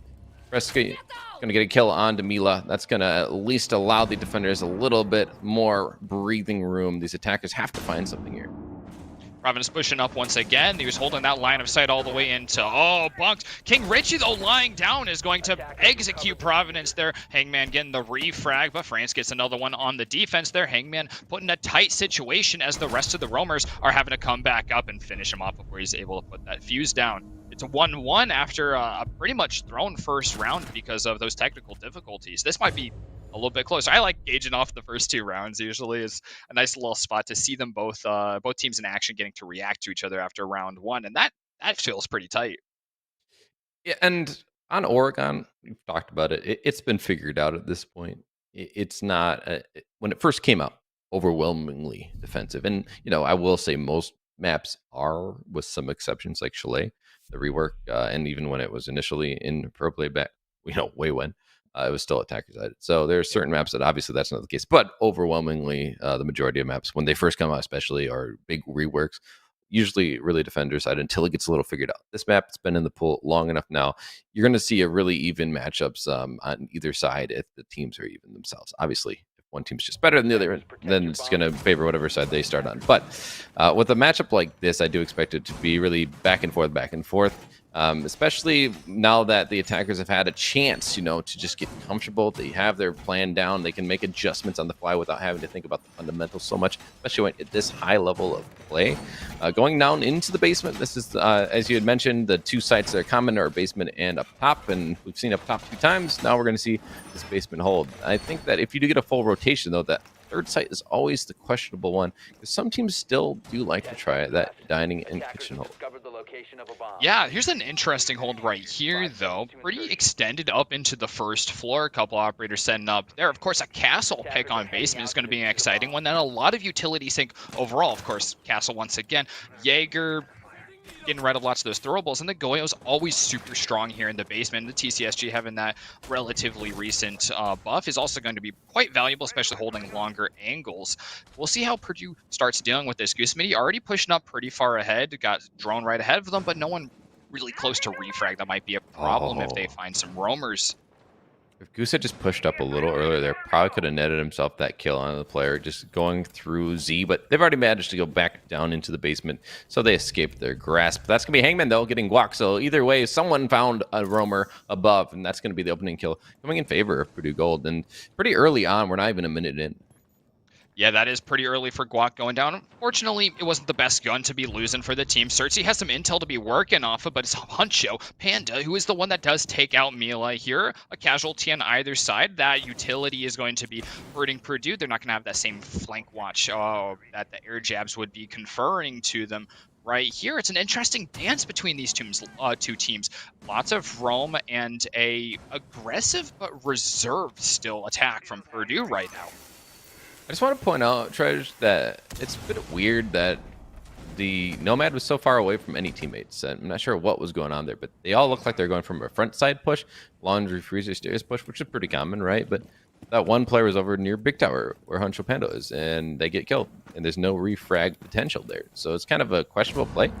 Maybe a little aggro. Wasn't expecting someone to be upstairs in big tower, but even if they weren't, just like why be aggressive at all in that position when you're alone? It's just kind of an odd choice. But in any case, they're going to be starting to work on these hatches and try and get those pressure points because, as I mentioned, this is a freezer stairs, laundry stairs push from the front side. It's going to be pretty standard. Just got to burn out these ADSs and try and get the crossfires, and they still could find themselves in a winnable situation. But you know, as time does tick down, we're getting lower than a minute, and they still haven't really gotten a good push into freezer. Ooh, C4 going out over the way by Laundry, but another one has been shot out of the air. It's not going to hit its mark, but King Richie still wants this kill. Gonna crawl all the way up, finds Providence, but not early enough, as Providence is gonna find the head right there. Going down himself, though, Goose Smitty gets Francis, as Francis gets Providence. We're left with only Huncho Panda on the defense after a blitz of attacks right here, but Huncho is feeling good. He's going to get a triple kill right there through Freezer. He's in a 1v1 against Goose Smitty, who has to still pick up that diffuser and find where Huncho Pando has ended up. He's going to show the head, but he is just better, finds it first. Yeah, it's swing or be swung. So interesting that they would go for such an odd angle when another player was already found laying on the ground. So, I mean, I think a lot of players have become way more aware of it. It doesn't work nearly as well as it used to. They're being found out, and unfortunately, they're not able to net it. And it was a really good round from Huncho. They got a 3K, good for them. But unfortunately, the 1v1 at the end of it all wasn't able to clutch it up. Purdue now sitting on top at the halfway point of the first half. Well, you really don't like losing your rounds on basement. That's definitely one of the most comfortable sites around in general. Like you said, attack is getting better and better all the time on Oregon as teams tighten up. And Purdue absolutely was tight, except for maybe that losing the Nomad so early. And that definitely hurt, but not so bad that they couldn't just clean that up with a really tight execute on Laundry and Freezer right there. Huncho Panda on the roam, I think that's going to be something to be really looking for as we continue on this round. Well, it's also weird that they're not bringing the Vector. They're bringing the gun, the shotgun, the TCSG. Odd, but got kills with it. And so I guess it works, right? The one thing I will say, though, is that with having the Nomad dead early on, that means you guarantee yourself someone available to watch flank drones. They must just not have had one, and that's kind of odd to me for a team of the caliber of Purdue Gold. Caught off guard like that down Freezer. One of your main pushes, you almost always have some sort of drone near Z or something able to watch that doorway leading down those stairs. But in any case, it didn't end up hurting them, at least not losing the round. So it's not a big problem, but it could prove to be fatal if they don't clean it up. Here's the same defensive setup from UCD. They're going to be leaving Guac upstairs, where he died pretty early on last round. They do have a Goyo shield set up over here in Meeting Hall, which is quite fascinating. So that's a lot of investment up top. He's over here with Huncho Panda. So, of course, looking to be aggressive up here on the first floor, but Purdue wasn't interested in that part of the map. They were going from the complete other side, and it looks like they might be doing the same this round as well. So it might be a little bit of burnt investment as Hangman and Goose Smitty are moving in from Small Tower. Yeah, the push coming through, pinging the man. He could have just wall banged him there, but instead gets the peek in his favor. Guac going for an aggressive peek. Didn't work out, but it's on Castle. Probably already put down all of his utility, so if they're going to lose a person early, that's probably the operator that you're most okay with, but still not great to be in a 5v4. And yet again, early in a round within the first minute. Now, last time they did get a refract pretty early on to the Nomad, evened it up, so it bought them a little bit of time. And at the end, it still did come down to Huncho trying to come down to get that flank. Otherwise, it was a pretty sure win coming out from Purdue Gold. They're just winning those gunfights, so that's something to keep in mind moving forward. UCD Varsity, they're not winning these gunfights as often. It's really just Huncho at the moment. They need some of these other players to start coming alive. Certzy has the potential on Malus to do just that. Yeah, and they do already know Huncho Panda's location. We saw that drone peek him for just a moment, so they know he's playing that same location as last time. It's the exact same hold. Certzy, like you said, moving up and trying to bolster this up top hold, while Purdue is starting to just go down the stairs the same way they did before. They don't see any reason to change anything, and they have a little more flank being watched right now. Oh my gosh, the guns start blazing. Mila taking some damage, not finding the kill here, but Providence is fine to be putting down the diffuser. King Ricci goes down to Mila there, finished off with the pistol, and Laggers gets another one as well. There's only 2 defenders left, and Huncho Panda already taking damage, and out the C4 is going to land, though. Certzy gets one for themselves, and there's only 3 to deal with, but that's going to be even more than Huncho Panda was able to deal with last time. Same location as well. Red Dot, interesting choice, but 1v3, can it work out for him? No. Gusmidi's going to shut him down, stomp on their head, and get them another round further, starting to pull away a little bit.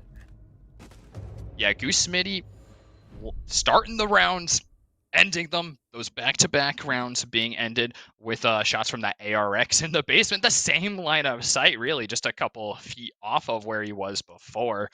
They're feeling really comfortable attacking basement right now. Yeah, that's the concern on the other side too. To be fair, a little bit, they're losing the gunfights when it matters most. I mean, that's just everyone pushing from one doorway, and they're allowed to get away with it because the bodies aren't there to defend that. They were caught off guard. It was a really good decision. You don't normally do a push like that. I think we all know that. That's a fundamental thing. You usually want to crossfire someone in freezer. Didn't really have that unless I missed that fifth player. They did only have 4 there, so maybe that's where the fifth player was. Either way, though, it was really aggressive, and it pays off. It's all about timing, right? You see some teams go for it, and the timing just isn't right, and they just get blasted for it, and they get punished. In that case, it's perfectly executed from Verdugo. Don't want to take away from that too much, but also that's 2 rounds in a row on basement that UCD Davis RC have just lost. And as you said, it's a comfortable bomb site, so to be losing like that it's a bad omen. Definitely. They're going to be heading back up to second floor. Not interested in trying out those first floor objectives yet.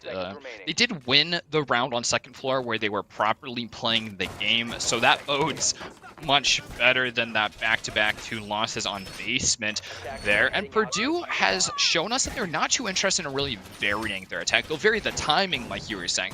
We got to see a couple different ways of approaching the same push and a really clean execute on it, really well coordinated. But once again, all 5 players going to the same side of the map, not going to touch Big Tower one bit. And once again, UCD has put a lot of investment in Attic's side, which is just not going to do much for them if Purdue stays on this side of the map. Something I just want to point out that I really appreciate the high level of play that we're seeing is oftentimes when people are pushing through the same doorway like that, especially these teams that are just been playing together for a while now, they just know exactly where the other person's going to be looking, so they can hold the different angles. So you're allowed to push through the same doorway at the same time. Sometimes, obviously, it doesn't always pay off, but it's just something I just want to point out that we don't always appreciate as much as we should, because oftentimes that can lead to disaster when it's not done well. And see that they are going for that standard push, like you said. This is really exactly the same formula as what they did last time. See France, though, down below in the laundry basement stairs, could have some potential to come up and do some damage if they're not going to be aware. And we have seen that the flank drone a couple rounds ago did cost them a little bit, not the whole round, but something to be aware of. It doesn't look like Mila was able to locate France there. France being nice and patient. The second sweep is going to come through here and be left right there to watch the angle. But Mila is still going to be down here just around the corner from France. He's going to be able to hear them walking around. Oh, the footsteps are going to be heard. He gets right around the corner just in time, though, to avoid dying off. Laggers gets another early kill right here as Mila's going to be pushing up the stairs. France hot on his heels. Goose Smitty, Mila both getting one right here as Mila gets up the stairs. Finally, to get in there, but he's going to take one of his teammates with him. That was rough. Honestly, France just missed the timing there, but at the same time, that's completely off-site. It's a different matter altogether, because while that's going on in sight, all of his teammates are dying. And France was just kind of, even if they get the kill there, wouldn't have really made that much of a difference. Sight control was lost. So some of those anchors in sight are just getting pummeled, and Purdue Gold just looking so dominant. This is their map choice, and it's showing to be a very good one. They clearly came prepared. Yep, definitely. 4-1 already. They're looking to close us out with a 5-1 half if they can. UCD just hanging on, going to go back to second floor. They're not getting to explore their third bomb site at all during this half, so they'll have to hope that going back to second floor will do it for them. They're back with the same lineup as last round. They got the Alibi, they got the Mute, they got the Malusi. So there's just going to be some pretty standard operators that just bring a lot of value on their own. Nothing too crazy, electrified walls and all, but if it's going to be all put in the same place, I fear that the use of utility just won't be apt for the attack that they're actually seeing. I think a problem that's coming up from UC Davis is that they're just running the same operators every time, and I do think comfortability has its place. But when you're facing a team that is doing the same thing and they're winning more often than not winning, it means that they have the counter to your play. Meaning you do have to make adjustments. You do have to adapt. Whether that's an operator change isn't always the case, so it could still really very well go their way, but it's just kind of something. What are they going to do different? Really, is the question. Because if they're not changing an operator, then they need to change something, positioning, or even just aggression level. Something needs to come out because, as you said, this is going into a 5-1 if they lose this round, and then they're on attack. And this isn't an attacker-sided map. This is pretty even. So this isn't where they want to.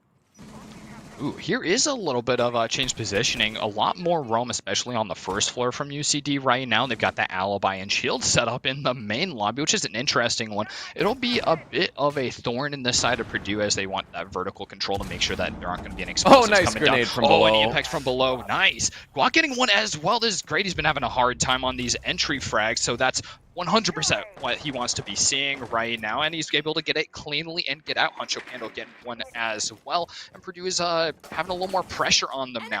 We taking out that cam right there. Goose Smitty droning out a little bit, but not getting much more for his team, as Mila's going to be the one holding the angles here as they actually try and push up on the operator in Attic, which has been a big bulkhead for the defense. Well, the aggression paying off for them so far, at least, as they have the diffuser down and they're a man advantage at this point in the round and almost halfway through the round. Have yet to pick up that diffuser. So that's going to take a little bit of time, buying even a little bit more of an advantage for these defenders. In the meantime, you see the attackers trying to just regroup. They're a little lost now. That's as you mentioned, they're hurting. This isn't how they imagined this round going, and now Hangman can be trying to shut down the aggression, probably hoping that they'll feed into him playing here in that corridor near the bottom of white, as you know that was where a lot of these defenders were playing previously. Not sure if he's going to net anything though with these defenders already moving back to site, except for Honcho, who obviously is just a game breaker if he's allowed to continue off site like this. Hangman does kill Guac though. Well, Purdue is looking a lot more quiet right now. They're even up the man count. That pick is big, and they still got plenty of time on the clock, but so far they haven't been stuck in a 3-player situation with that like minute 20 left on the clock yet, and they just don't have as many hands to be droning and holding angles, so they have to slow down, kind of manually do things themselves right here. Great angle from Sertzi isn't going to quite pay off. Oh, there it is, finally taking out Goose Smitty, which is just making it even better for them this round. Starting off pretty strong and looking good towards the end, especially as the timer's starting to count down. Mila does have the diffuser up there, but Sertzi takes another life. France finishing it off as well, taking out Mila with the 416C there, and they're not going to let that 5-1 half go. They get the second round. It's 4-2, still not good, but workable. Redeemable.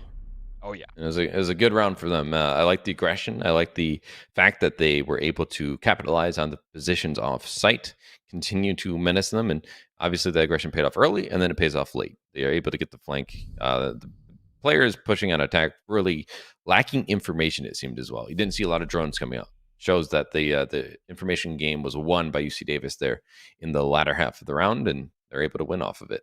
Now they're going to go on attack, though. So on their back foot a little bit, but not down too badly. And we'll see how is their first round of attack going to go, and what is Purdue going to throw at them. Basement, it seems like.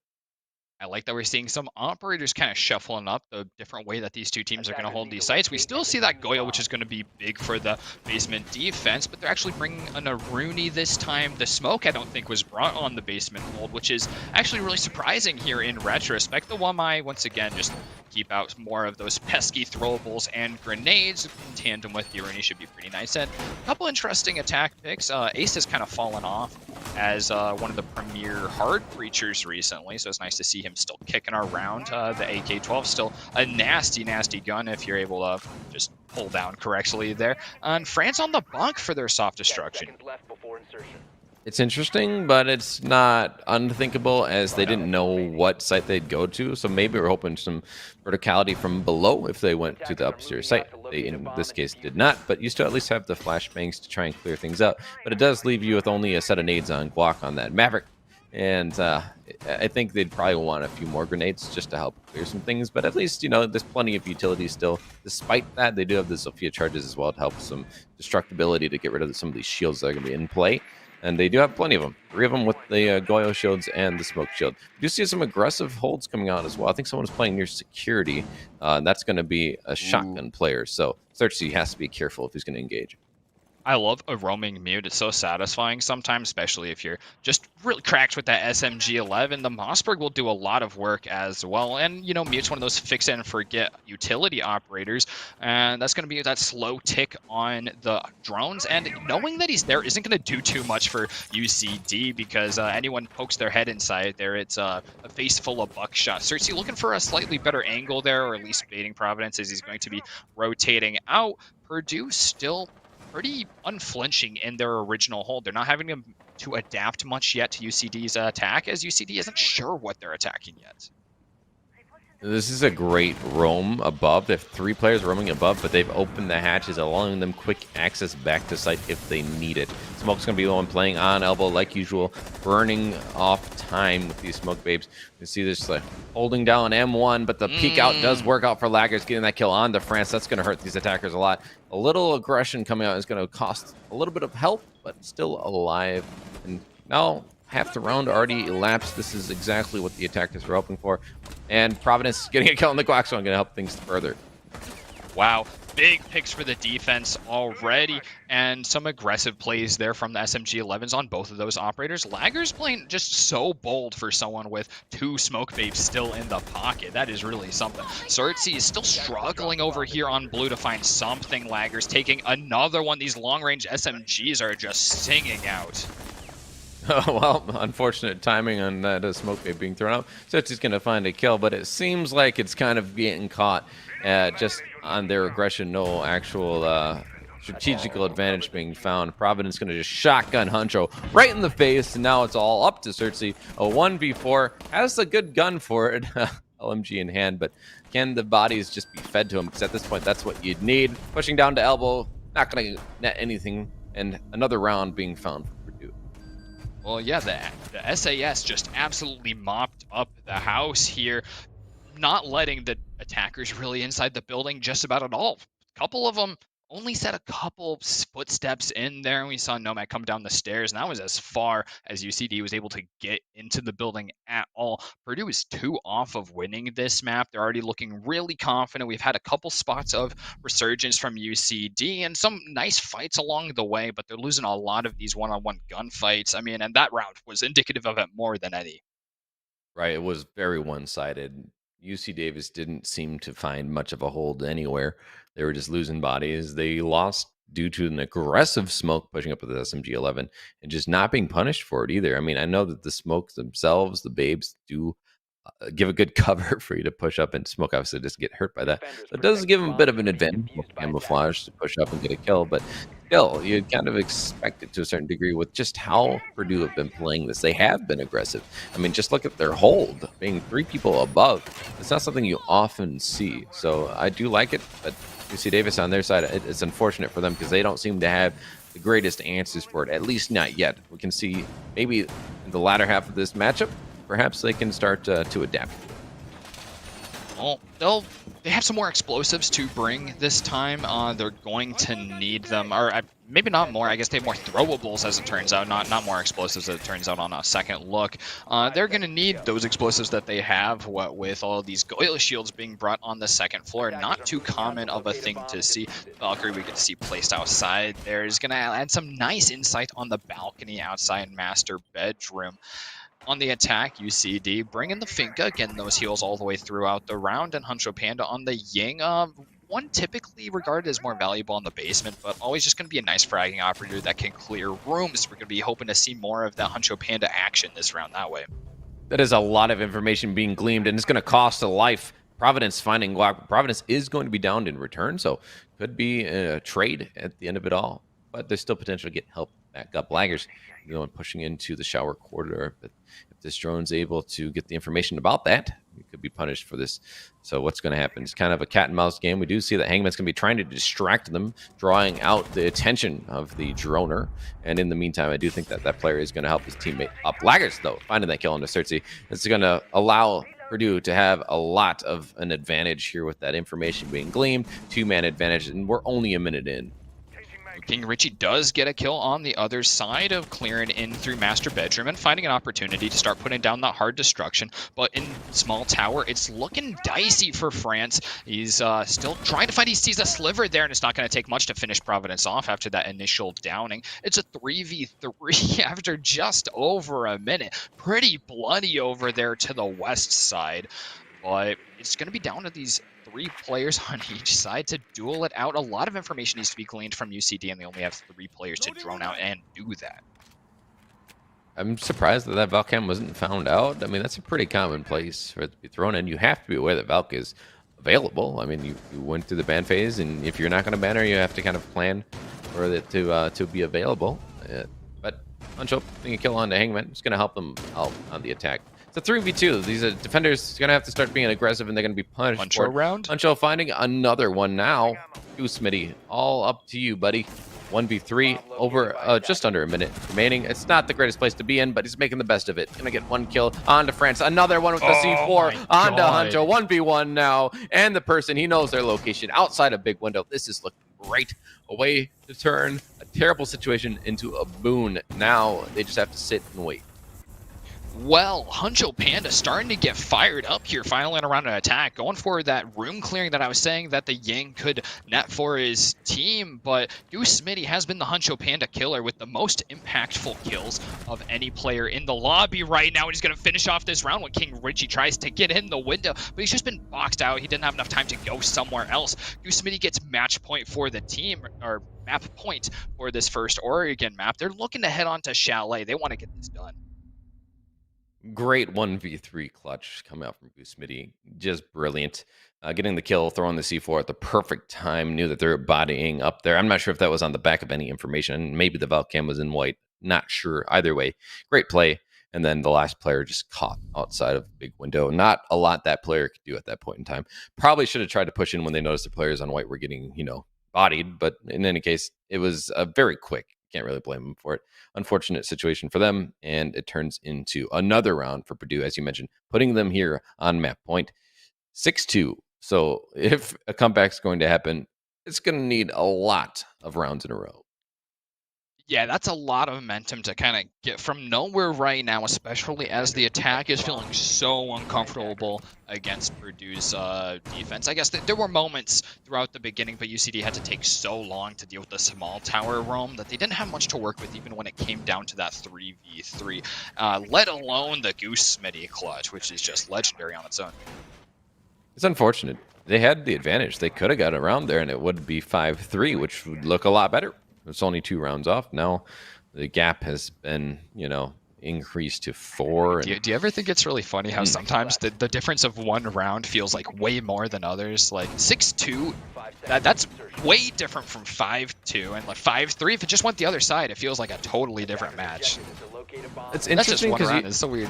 You can look at it like logically with math and be like, it's not, it's a plus or minus 1 on each side, so it's a 2-round differential difference. 1 round can be that way, but also you think about like momentum and all that other things, sensationalizing it. It does certainly make some rounds seem more important than others. At the end of the day, though, all you need is those 7 in regulation, or if you go overtime, of course, 8. So we're gonna see who can get there. France already into Big Tower. They're not really aggressing over here on the defense. They're going to allow them to have that because at this point, there's still a lot more to be done. But it's still a quick execute. Give them props. They're already taking what the defense is giving them, kind of like in football. Yeah, I got to say, I'm a little questioning France staying on the buck here, especially if Glock's going to be on the Sledge. Sledge is a great pick to be dealing with these castle barricades. He's bringing the nades. He's got the soft destruction for the team on this side already, especially when they're also bringing the Ash. And they know it's not going to be a second floor objective, so they're not going to be shooting out from below. But they are going to be dedicating most of these forces to this big tower push. Goose Smitty keeping some eyes on it, but once again, no one's really looking to aggress right off the bat. Interesting way to throw that grenade. I think they had information the player was there, but they already had booked it out of there. So this is why live droning is so important. You can save utility. Sometimes you'll see a player holding a grenade, and then they'll put it in their pocket. Someone droned it for them.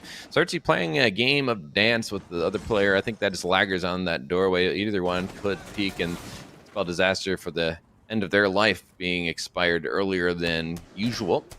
but nothing happening so far. It's just kind of at a standstill as information trying to be gleaned. But these attackers, it's kind of a one-dimensional push. They don't have full control of attic, and if you don't have full control of attic, then that hatch can still be a pain in your butt, and you can easily get swung on as well. So it's not a great position for them to be. It is still workable, but I think that they need to get a little bit more control here, especially with 2 players playing up here just ready to pounce. Yeah, it's going to take a lot to even get that control. They're probably going to have to try and execute on a site without it at this rate. Guac on the other side, though, is looking to get a little bit of that pincer movement. It's been a one-dimensional push up until this moment, but very unfortunately for him, Mila is just ready around that corner. The kills are coming out from everywhere. Laggers, Providence, Huncho Panda is the only one left, and Hangman's going to get himself in on that action as well. It's a flawless round for the defense. Purdue taking Oregon just beautifully. He just kind of just lost that gunfight when he really should have won it. The player wasn't expecting it. I know they were going to give the sound cue for them to know that they're pushing in, but still, should have probably had that kill. It's just a good way for the Purdue to end it off, at least, looking really, really strong on their map choice, and ending with a flawless round is just putting the cherry on top. Well, that's map 1 done, Tresh, and it went the way we kind of expected. Number 1 seed on their own map choice. Of course, you expect them to win it, and they do. But now the interesting part is going to be Chalet. But we got a small break, 3-minute break. We'll be right back with you right after this short break.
Hello, welcome back. Short break, as we said, not too long, and we're going to be jumping into that second map of Chalet. We did see Purdue Gold beat UC Davis varsity on their map choice, Oregon. So that's a 7-2, pretty dominant win. But, you know, it was their map choice, and they are the number 1 seed.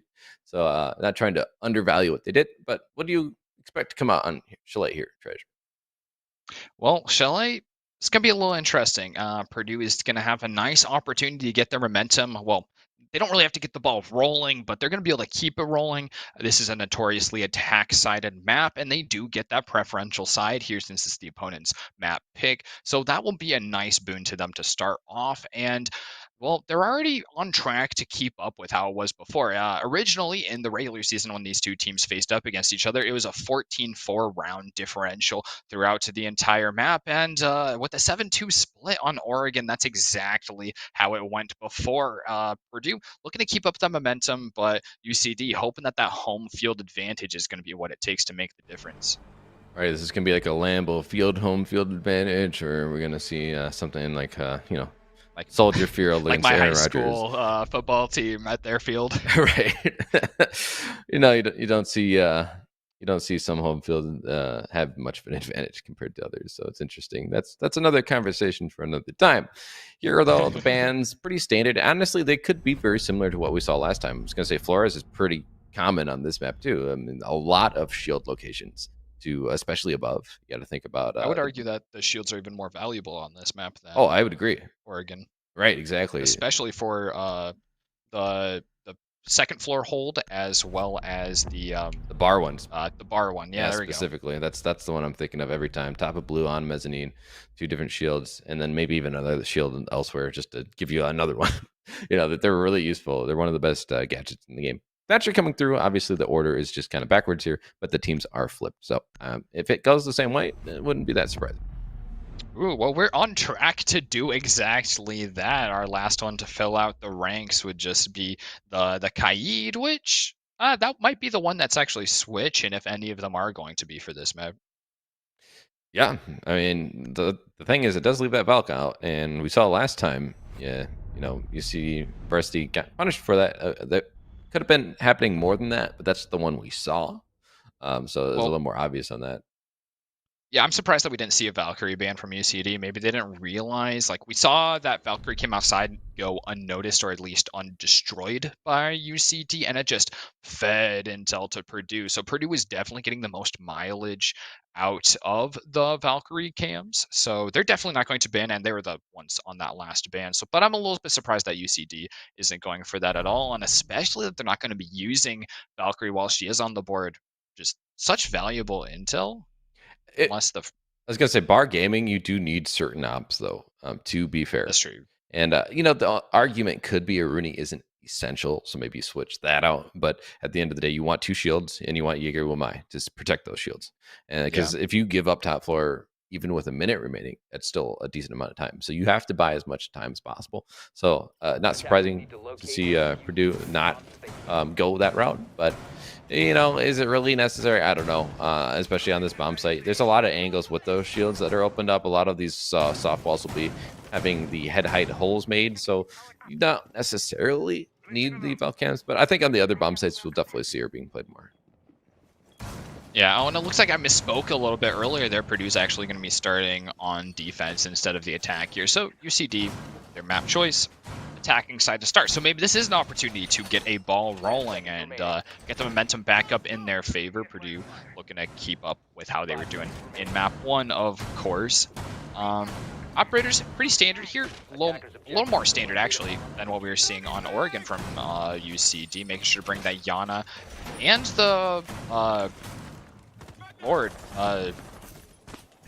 She's Polish. Sophia, Lord in heaven. Oh, okay. I wasn't sure which one you were referring to. I was like, Sophia, right? I'm gonna jump in and help. A little surprising. Yeah, if anything, you had like a 1 in 3 chance, I guess. But with the Ash, that's a lot of explosives to be chucking around the map. Never tell me the odds, Trish. You can see France jumping in up top into Solar. It's gonna be getting a lot of control, but this is oftentimes gonna be left free.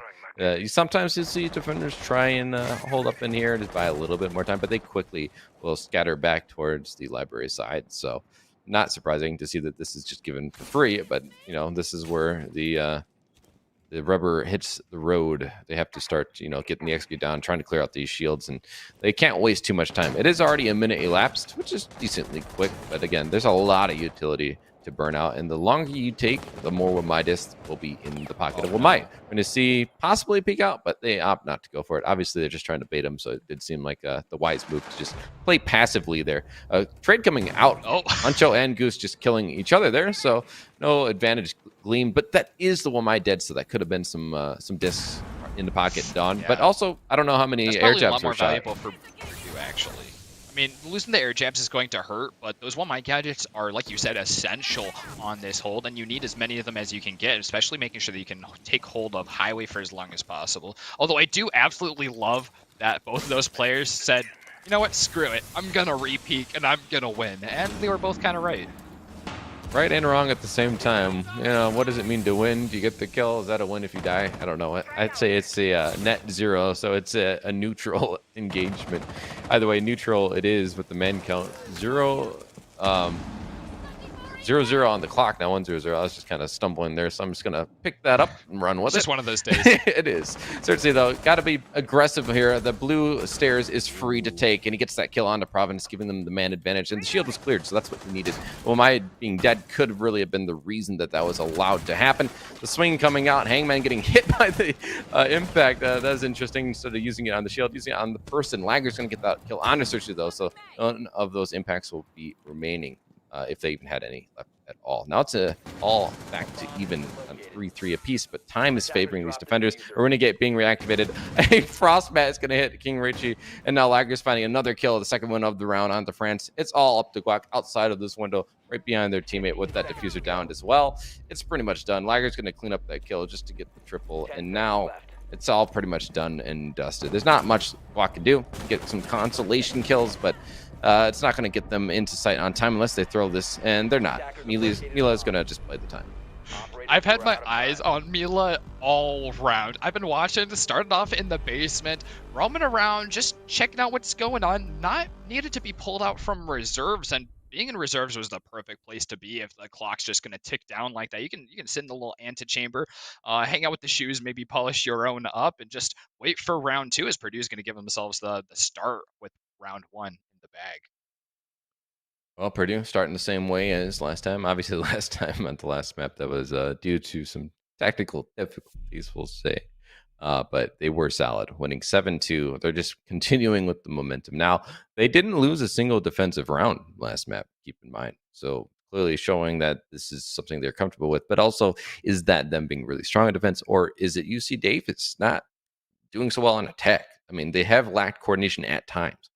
They even put themselves in pretty good, or at least even situations later into a round where there's not as many bodies left in the defense. So they have a lot of angles that could have been opened up due to that lack of bodies that you'd want. They didn't seem to be able to take advantage of that. And so that's something to watch from here on out. Can UC Davis start to get some more attacking rounds? Because it is, I think, the side that takes a little bit more skill and coordination from teams. Yep. Here's the second time we get to see an Echo coming out, this time for the other team, and hopefully going to be able to actually stick around a little longer and not die right off the bat for a spawn peak, like you're saying that first round of map 1, which had some technical issues, which really set UCD behind there. But Spinny going to be feeding that active intel, not even going for the Valkyrie that we were noting as being really valuable here, but having the shields is going to be much more valuable than that added third cam. Well, the defense being upstairs is pretty standard for the second site. I'm curious if we're going to see basement touch. Oftentimes a third site will be kitchen then for a lot of these teams at the higher level of play. I think basement is relatively easier to attack on this bomb site or this map compared to the other bomb sites. So that's something I'm going to keep in my back pocket. That's something to watch out for. In this case, they're going to go for that clear from the south side. They're not going for a solar push. They're going to be trying just to get that wall opened up into the kill box, try and get behind half wall and get a plant down. So it takes a little bit of time, takes a little bit of clearing, make sure that you're not going to lose men early as you want as many bodies available to help protect the planter, as there's a lot of angles and mainly as well a lot of staircases for roamers to come up from the basement. So something else they're going to have to be wary of, and certainly that's been a problem for UC Davis in the past. That little hard breachable wall in office has really taken a heck of a beating. A lot of explosives going down there and shotgun holes being made up is going to be a point of a lot of contention here as the hard breach has done its job and opened it up. Drones are looking around on both sides. Goosemity on the Echo drones, keeping track of the attacker drones, making sure that they have the ability to deny a plant with their cam and going to shoot them out from below. There's a really good job of playing from below from Purdue Gold right here, especially from Hangman. He's got great watch of the site. Like the shotgun holes in the ceiling above that reinforcement can allow you to still C4 onto the default plant, potentially, if you have the skill to get the right throw. That is a tight window, and you have to get the exact right angle. So it's kind of a hit or miss depending on the skill of the player.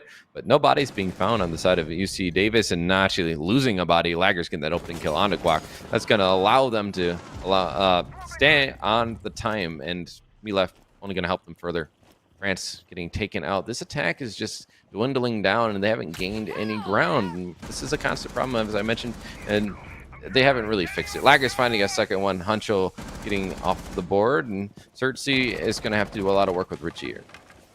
Yeah, Cersei wants to do something about Hangman down there, but the time is just not going to allow. Hangman is in such a safe location. No utility has been burned over there. Mila takes Cersei out now without getting that opportunity to find one of the roamers, and King Richie is forced to just make that try to see if they can make something happen. They're going to find two people, but Hangman ends up finding the kill in the end. Purdue had just such a confident hold here.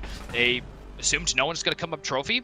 They've stuck everyone in the back, watching sight from piano room, from below in kitchen, and from master bedroom, just waiting for the office push to come out and take the peaks as they came by, and the picks just went right in their pocket, one after another. That was even more dominant than the first round. So clearly upstairs, a comfortable sight, but also UC Davis didn't look comfortable at all attacking that bomb plant. The first one on bar, they at least had a general idea. They get the shields cleared out. They, lost some bodies, and Frostmat really actually is part of the big problem there that cost them that first round. But at least it looked pretty competent going into especially the halfway point. They're at a pretty good point at that stage of the round one. But second round, we just saw they didn't have any ground really. The wall wasn't getting properly opened up. They didn't clear out the player below. The mute just got to sit down there the entire time. They had nothing going for them last round, and so that makes me very concerned. Momentum's already built against you, and now you're showing us that your attacks are getting stymied with the very first phase of a round. That's not good. They need to start, I don't know who their IGL is, but they need to start pep talking them, building them up here, because I think the mental could be getting chalked right now. Yeah, that would not surprise me right now, especially when that's 2 rounds in the hole on attack on Chalet. We've said enough about that for you guys to know what's going on. It's going to be frustrating for them. And Purdue is still, they're looking less and less concerned with the opposition as time goes on. They're a very laid-back team throughout the first half of almost all of these rounds. They take their time. They wait for their comms to be fully in order, and they make it happen. This time they got even more intel to be working with. They still got that mute to be holding up the walls and stimmying some of the intel, but they got the Mozzie in addition to the Echo now. Lager's getting kill onto France. Lager's getting another opening kill. Been very good at that in this matchup so far. Lager's going to try and get a second one out of the front door. Very aggressive on an Echo. It's not what you always see, but is paying off for his team. So I wouldn't shake a finger at it. It's something that's paid off and not being punished for it. Not yet, at least. Ooh, Echo opening kills is starting to be a bit of a theme for this matchup so far. Lager's looking to peek 3 different angles, and I can't blame him. He's 6-1 right now. So been running away with rounds after round right now. And of course, he was doing phenomenally in map 1 as well, being the first player to break double digits even. This attack looks a little confused, and Cersei, not aware of the player in the bathroom, could swing on them and get the kill if they're not careful. This is why drone work is so important. You see a drone is starting to go through piano, I think, but it's not quite seeing him, and he just actually caught it with the Mozzie Pest. Now, Heyman could be caught from behind. Cersei was going through and down Solar, actually, not even going to go back towards them. Hearing the repel in, Hangman has all the information they need. They can easily get some kills. That's one. Not able to find a second yet, but obviously it's already damage done to these attackers. Another body being found by Goosemity. This is a 5v2 now. This is looking much the same as last round, where the attackers have no idea what they can do to counter this defensive. Hangman is deep in enemy territory, and he's been thriving. The player that passed him by already taken off the board. King Richie's been looking for him in this game of ring around the rosy, and it's just going to keep going Hangman's way. Guac is left alone on the main door. A terrible spot to try an entry from, especially. There's players up there on the second floor balcony. They have a better angle, and speaking of better angles, Mila is around a corner that's not going to peek the right way, so doesn't even get seen by Guac there trying to fight from the doorway. Dyna players he weren't even on his screen. Full rotation. And keep in mind, 6 rounds of defense in a row, considering they ended all 3 rounds of defense, winning the map, moving here, winning again to start this map. And again, I don't want to take too much away from Purdue Gold. Their defenses look solid, but it also makes me start to wonder if UC Davis has really gotten their attacks down on some of these maps, because they haven't had much of an answer. It hasn't been close, really, except for that first round. And even then, at the end of it all, it was a 1v3 that, some bodies were thrown at. So it's not great. They still have a chance here, though. They've seen now those defenses, every single bomb site they've seen. So now this is where a good IGL would be able to make some adjustments and start winning some of these rounds to try and counter the play that we've seen. Yeah, and that is what UCD is going to be relying on right here. Pretty much the same picks being brought by Purdue. The smoke being switched out by the Providence to Chonka. That's all I have to say about that. It's a shield I don't up. know, actually. Yeah, you bring in the shield. I don't know. I don't think it gives better angles on this objective. So I'll be fascinated to see what Providence is going to be doing, seeing if the bouncing the Shimikas is going to be more valuable than just throwing and activating the smoke babes. Yeah, I'm not sure. I do think that at least it gives you some versatility on, you can bounce it off walls, so you don't have to peek angles. Never mind, right? I changed my mind. I know why he's doing it. He was playing high. He was playing a highway before. Yeah, he's gonna have even more protection than before, and he stalled so much time on the smoke from right here and around the corner. The Shimikas are gonna be really good, especially with there being so many more Shimikas than Toxic Babes. True. A lot of versatility on that op. I have seen him played more and more, honestly, so I'm kind of happy to see that. The Lord is no longer just a meme, it's actually usable. On the other side of things, Huncho's going to be bringing that Jackal, so that's going to allow them at least to clear out some of these rumors a little bit better than what we've seen so far. They've been lacking information, honestly. The drone work hasn't been great, and that's part of the problem with them losing bodies early. I think they've just pushed into the locations without any awareness that there's some players nearby. Hangman, though, will get that kill onto Cersei, so while it does seem that they're trying to make some adjustments here on attack, it's much the same as before, as the attackers yet again lose a body early. And I hate to report, but Cersei is going to be playing the most valuable operator at this junction for the team to have. Looking at Providence again, holding up there. That's 4 projectiles, 2 of which are actually explosive. They're not going to be able to contend with that highway reinforced shield. King Richie over here looking to slowly open up through Master, through Office, which has been taking a little bit more time, especially with those walls being opened up. So they're having to contend with the player on Mezzanine, which is just adding a lot of stress, especially as the Shimikas are going to start coming out just like you're expecting. Yeah, 5v4, no Zofia charges to try and burn this out. You're going to have to use some of those smokes, maybe even from the Jackal.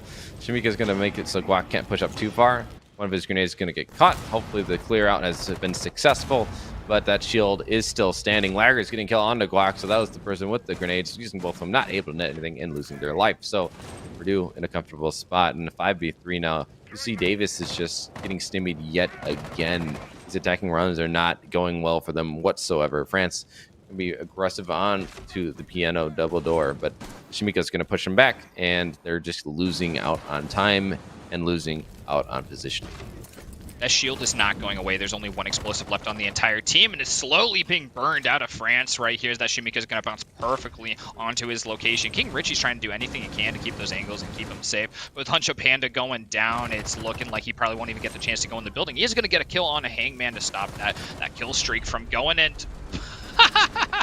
Wow, Lakers gets 1, Providence gets to finish it off. Spend a lot of time on Shimikas, but getting to use the DP27. Nice and satisfying headshot kill right there. Yeah, it's 4 in a row now. Just continuing to build up that momentum. It is just a giant wave crashing down on UC Davis varsity. They are just having a rough go of it. But there's still some salvaging that could be had with these last 2 rounds. And maybe this will be an odd chalet where it's defender sided. I don't know. But if you're a fan of UC Davis, you're certainly hoping that that is the case. They're going to go Yeah, upstairs again, so they have to keep that rotation. We're going to see the Echo being brought. You said you like that pick, and I'm starting to like it more and more. Yeah, it adds a lot, and I don't know if the Echo drones were ever found out in the locations they were in. Round two was very strong defense, and I think UCD had bigger things on their mind through most of that, so they didn't really get the intel that they were wanting there. And Goose Smitty's drones served Purdue very well there. We'll see if they're going for that same hold with the very vertical pressure with a player in kitchen as well as players over in office. Maybe UC Davis will go for something different, because I think a push-up trophy side might actually benefit a lot against this hold. Well, something I noticed last time that was a potential thing they could do when I saw Purdue in basement. They had 3 people above. It's like maybe if they droned, they would notice that those 3 people are above. They could have just committed to one side and just really quickly pushed site. And then obviously you're aware that those hatches are open, so you can just watch for them to drop down as you take control. So that was an option. I don't know if it would have been successful, but it probably would have been a better option than what we saw happen. So similarly here, they got to get some information and act on the information. I think that they've been just trying to play to their own tune here, but their own tune hasn't been the counter needed against these defenses. So they got to start doing some different things, and part of that comes from just getting drone work, getting information, and it's something that they really could do better at. It looks like UCD is looking to make time on their side, rushing in here real quick, blocking all of the openings that he wants, and these first floor rotates prepped for the team to make use of later on. Hangman's still doing that prep over there. There's not going to be much pressure to make him stop doing that. Huncho opening up as well into the main lobby, which is looking pretty safe for UCD to just take full control of.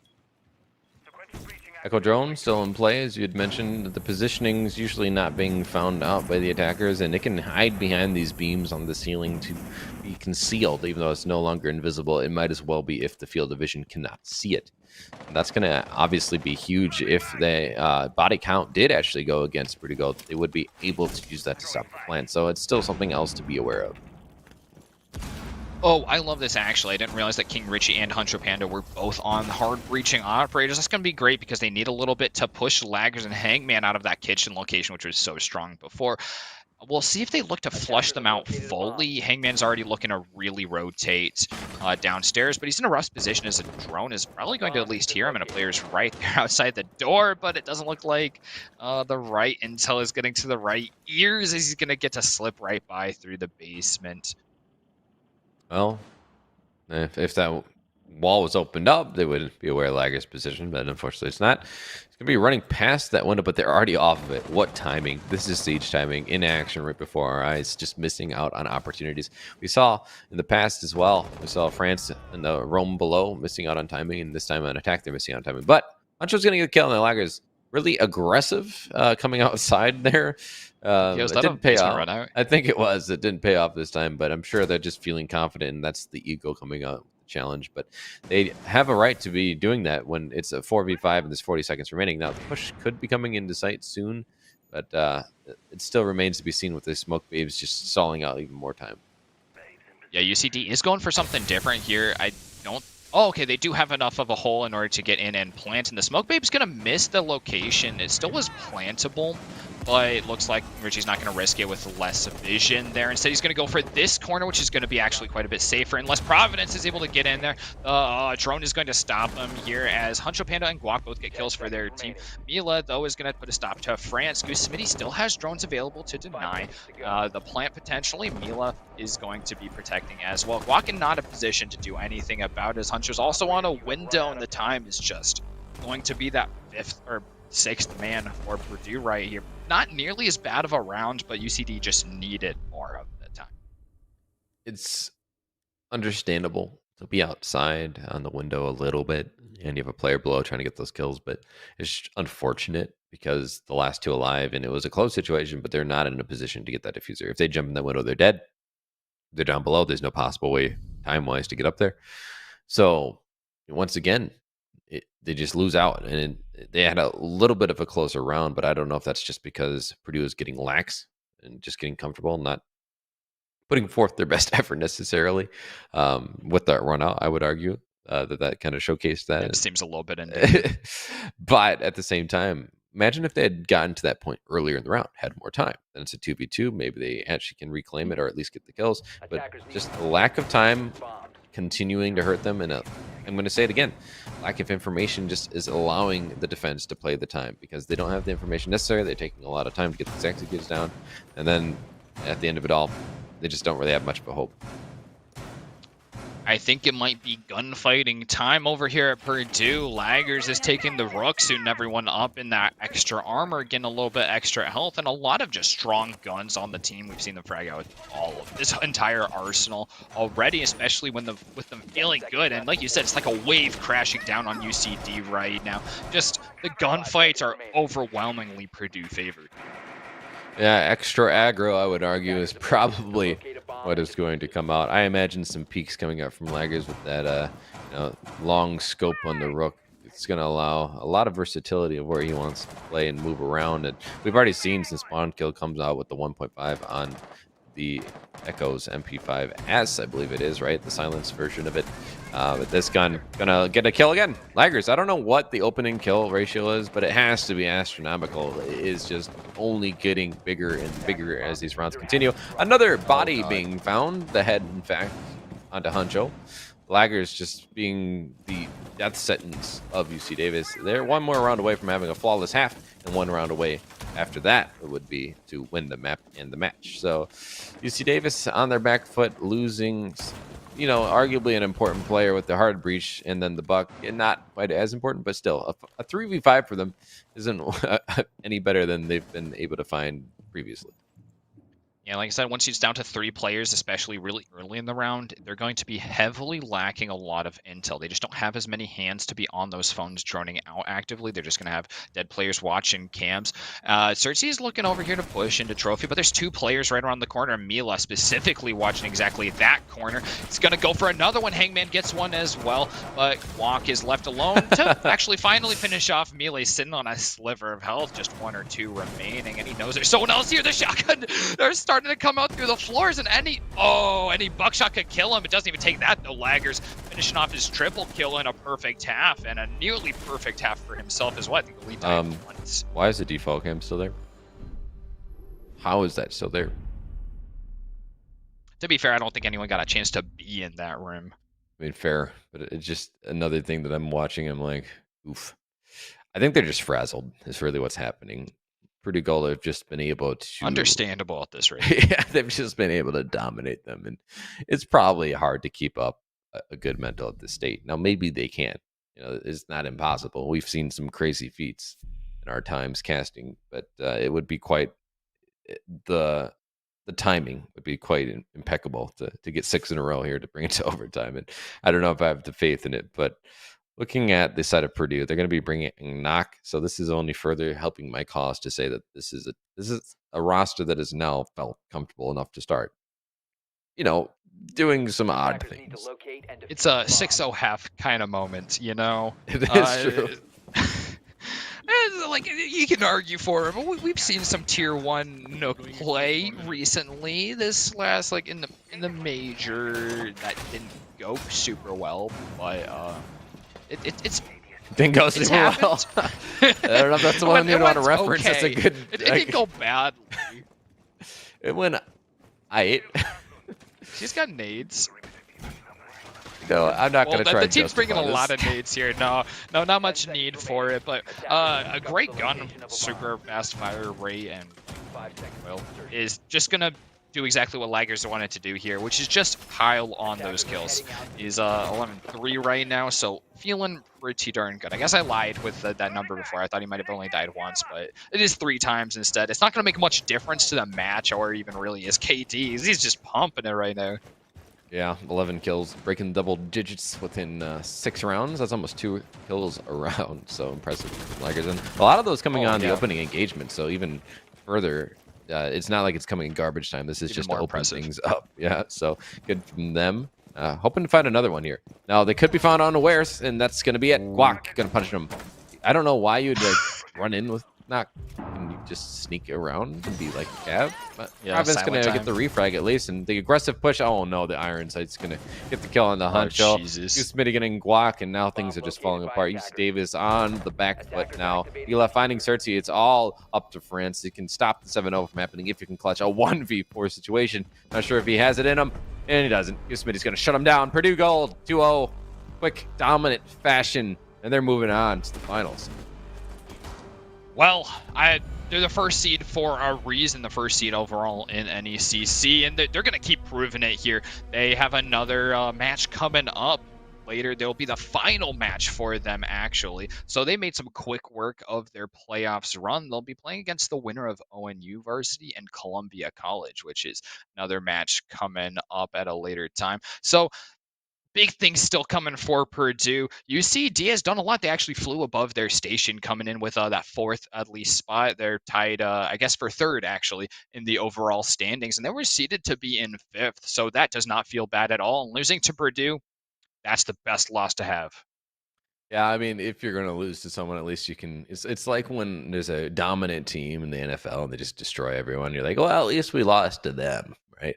I mean, it's not great. You're still going to be down about it because you wanted to upset it, but you also want to just show that you are the best team. And in this case, they just weren't. You know, there's a bigger fish out there, and that is Purdue Gold.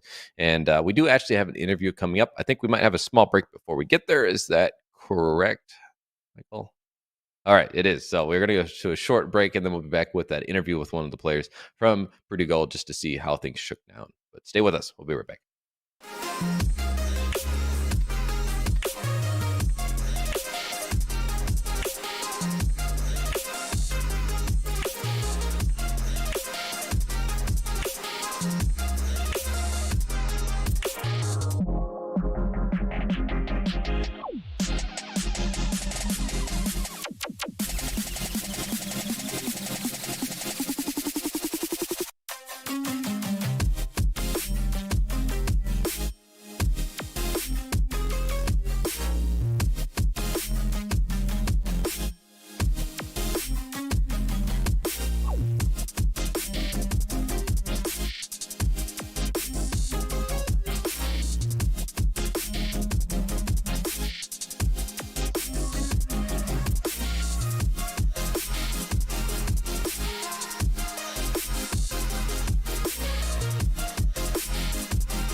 welcome back once again. We're back from our short break. I'm still Treasure. I'm still joined by Wielku, and we actually have a special guest for you guys here. Providence of Purdue Gold, the winner of this match that we were just watching. A great job, Providence. Congratulations on your win. I'm really excited to see you actually in finals here coming up. Are you feeling pretty excited?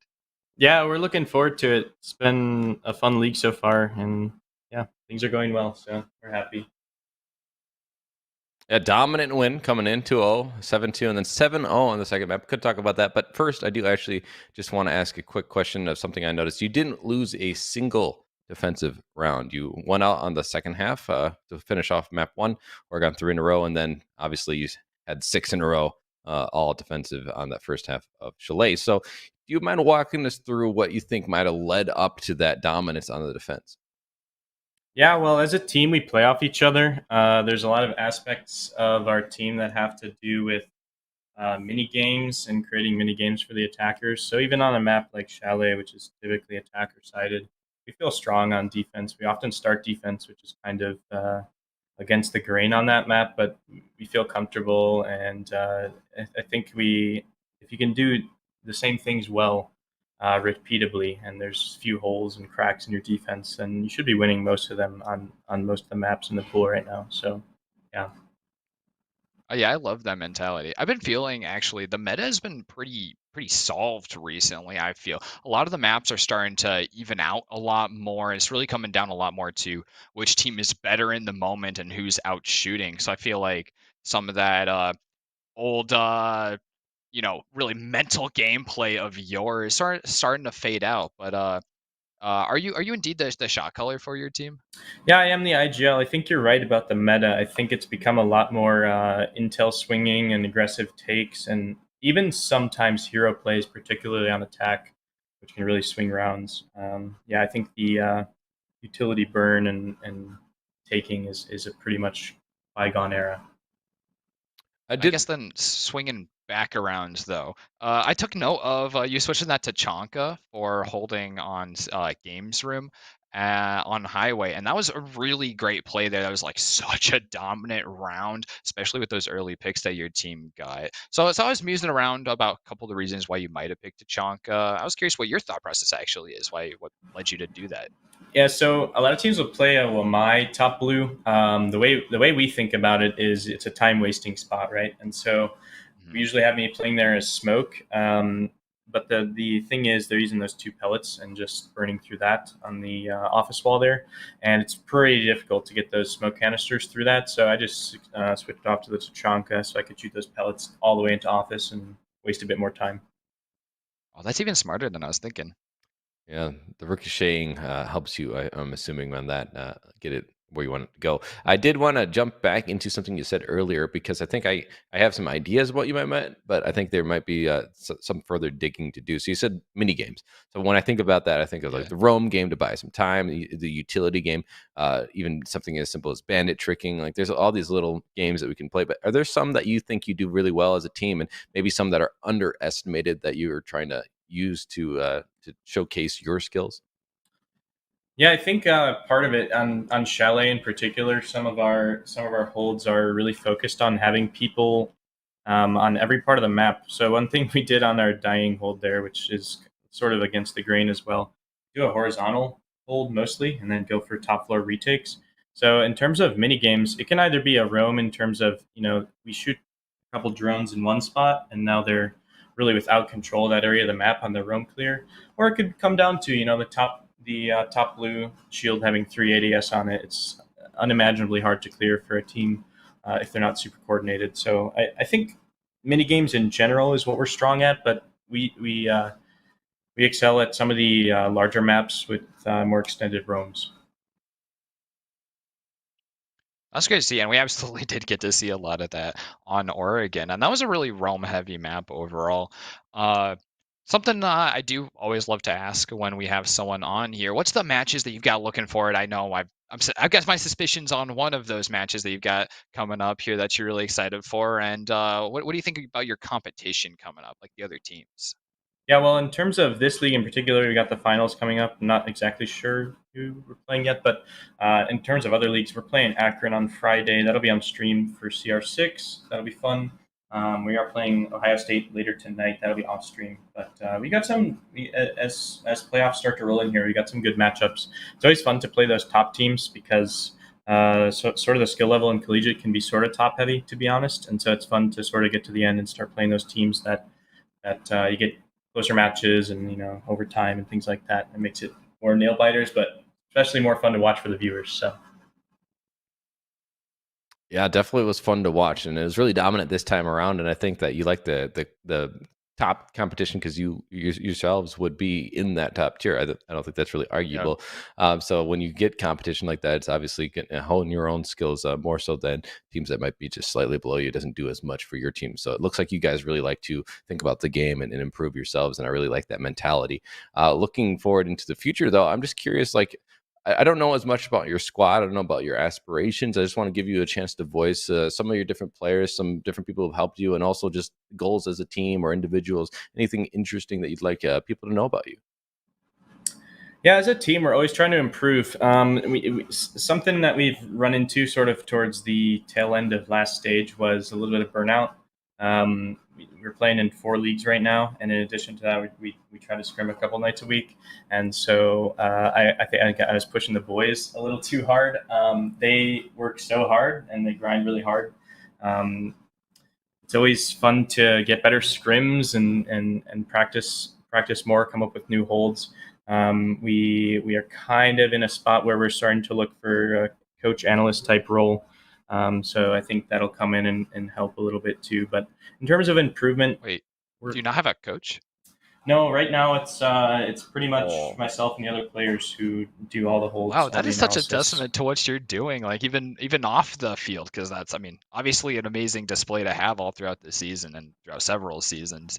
But then you're doing all that back end work too. That's huge kudos on you. Yeah. There's a lot of backroom work that goes on with the team, so I'm very appreciative for the players helping with that as well. So. Well then, I think I guess a final thing. Where do we find you? What's your plug?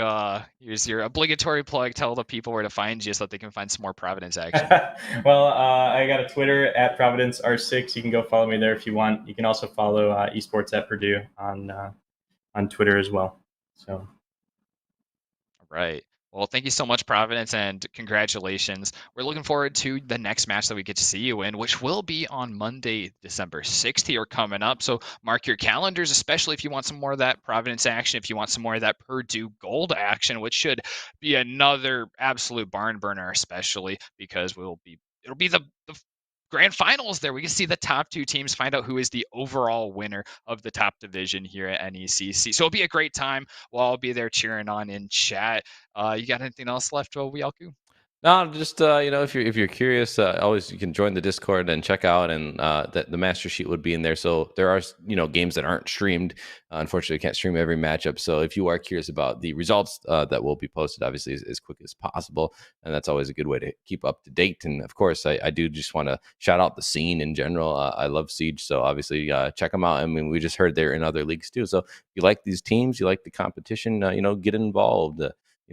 Put an application in if you want. Even it's up to you how far you want to go, but certainly, come and join us again. We enjoy having your viewership, and I hope that anyone who enjoys Siege enjoyed the matchup today and continue to enjoy the future matchups. But as you said, that's it for tonight. So we thank you for coming in and tuning in and watching this great matchup. Hopefully, you'll come and see them in the finals, as you said, next Monday. But that's it for us here. Thank you for your time. Have a good night. Peace out, everyone.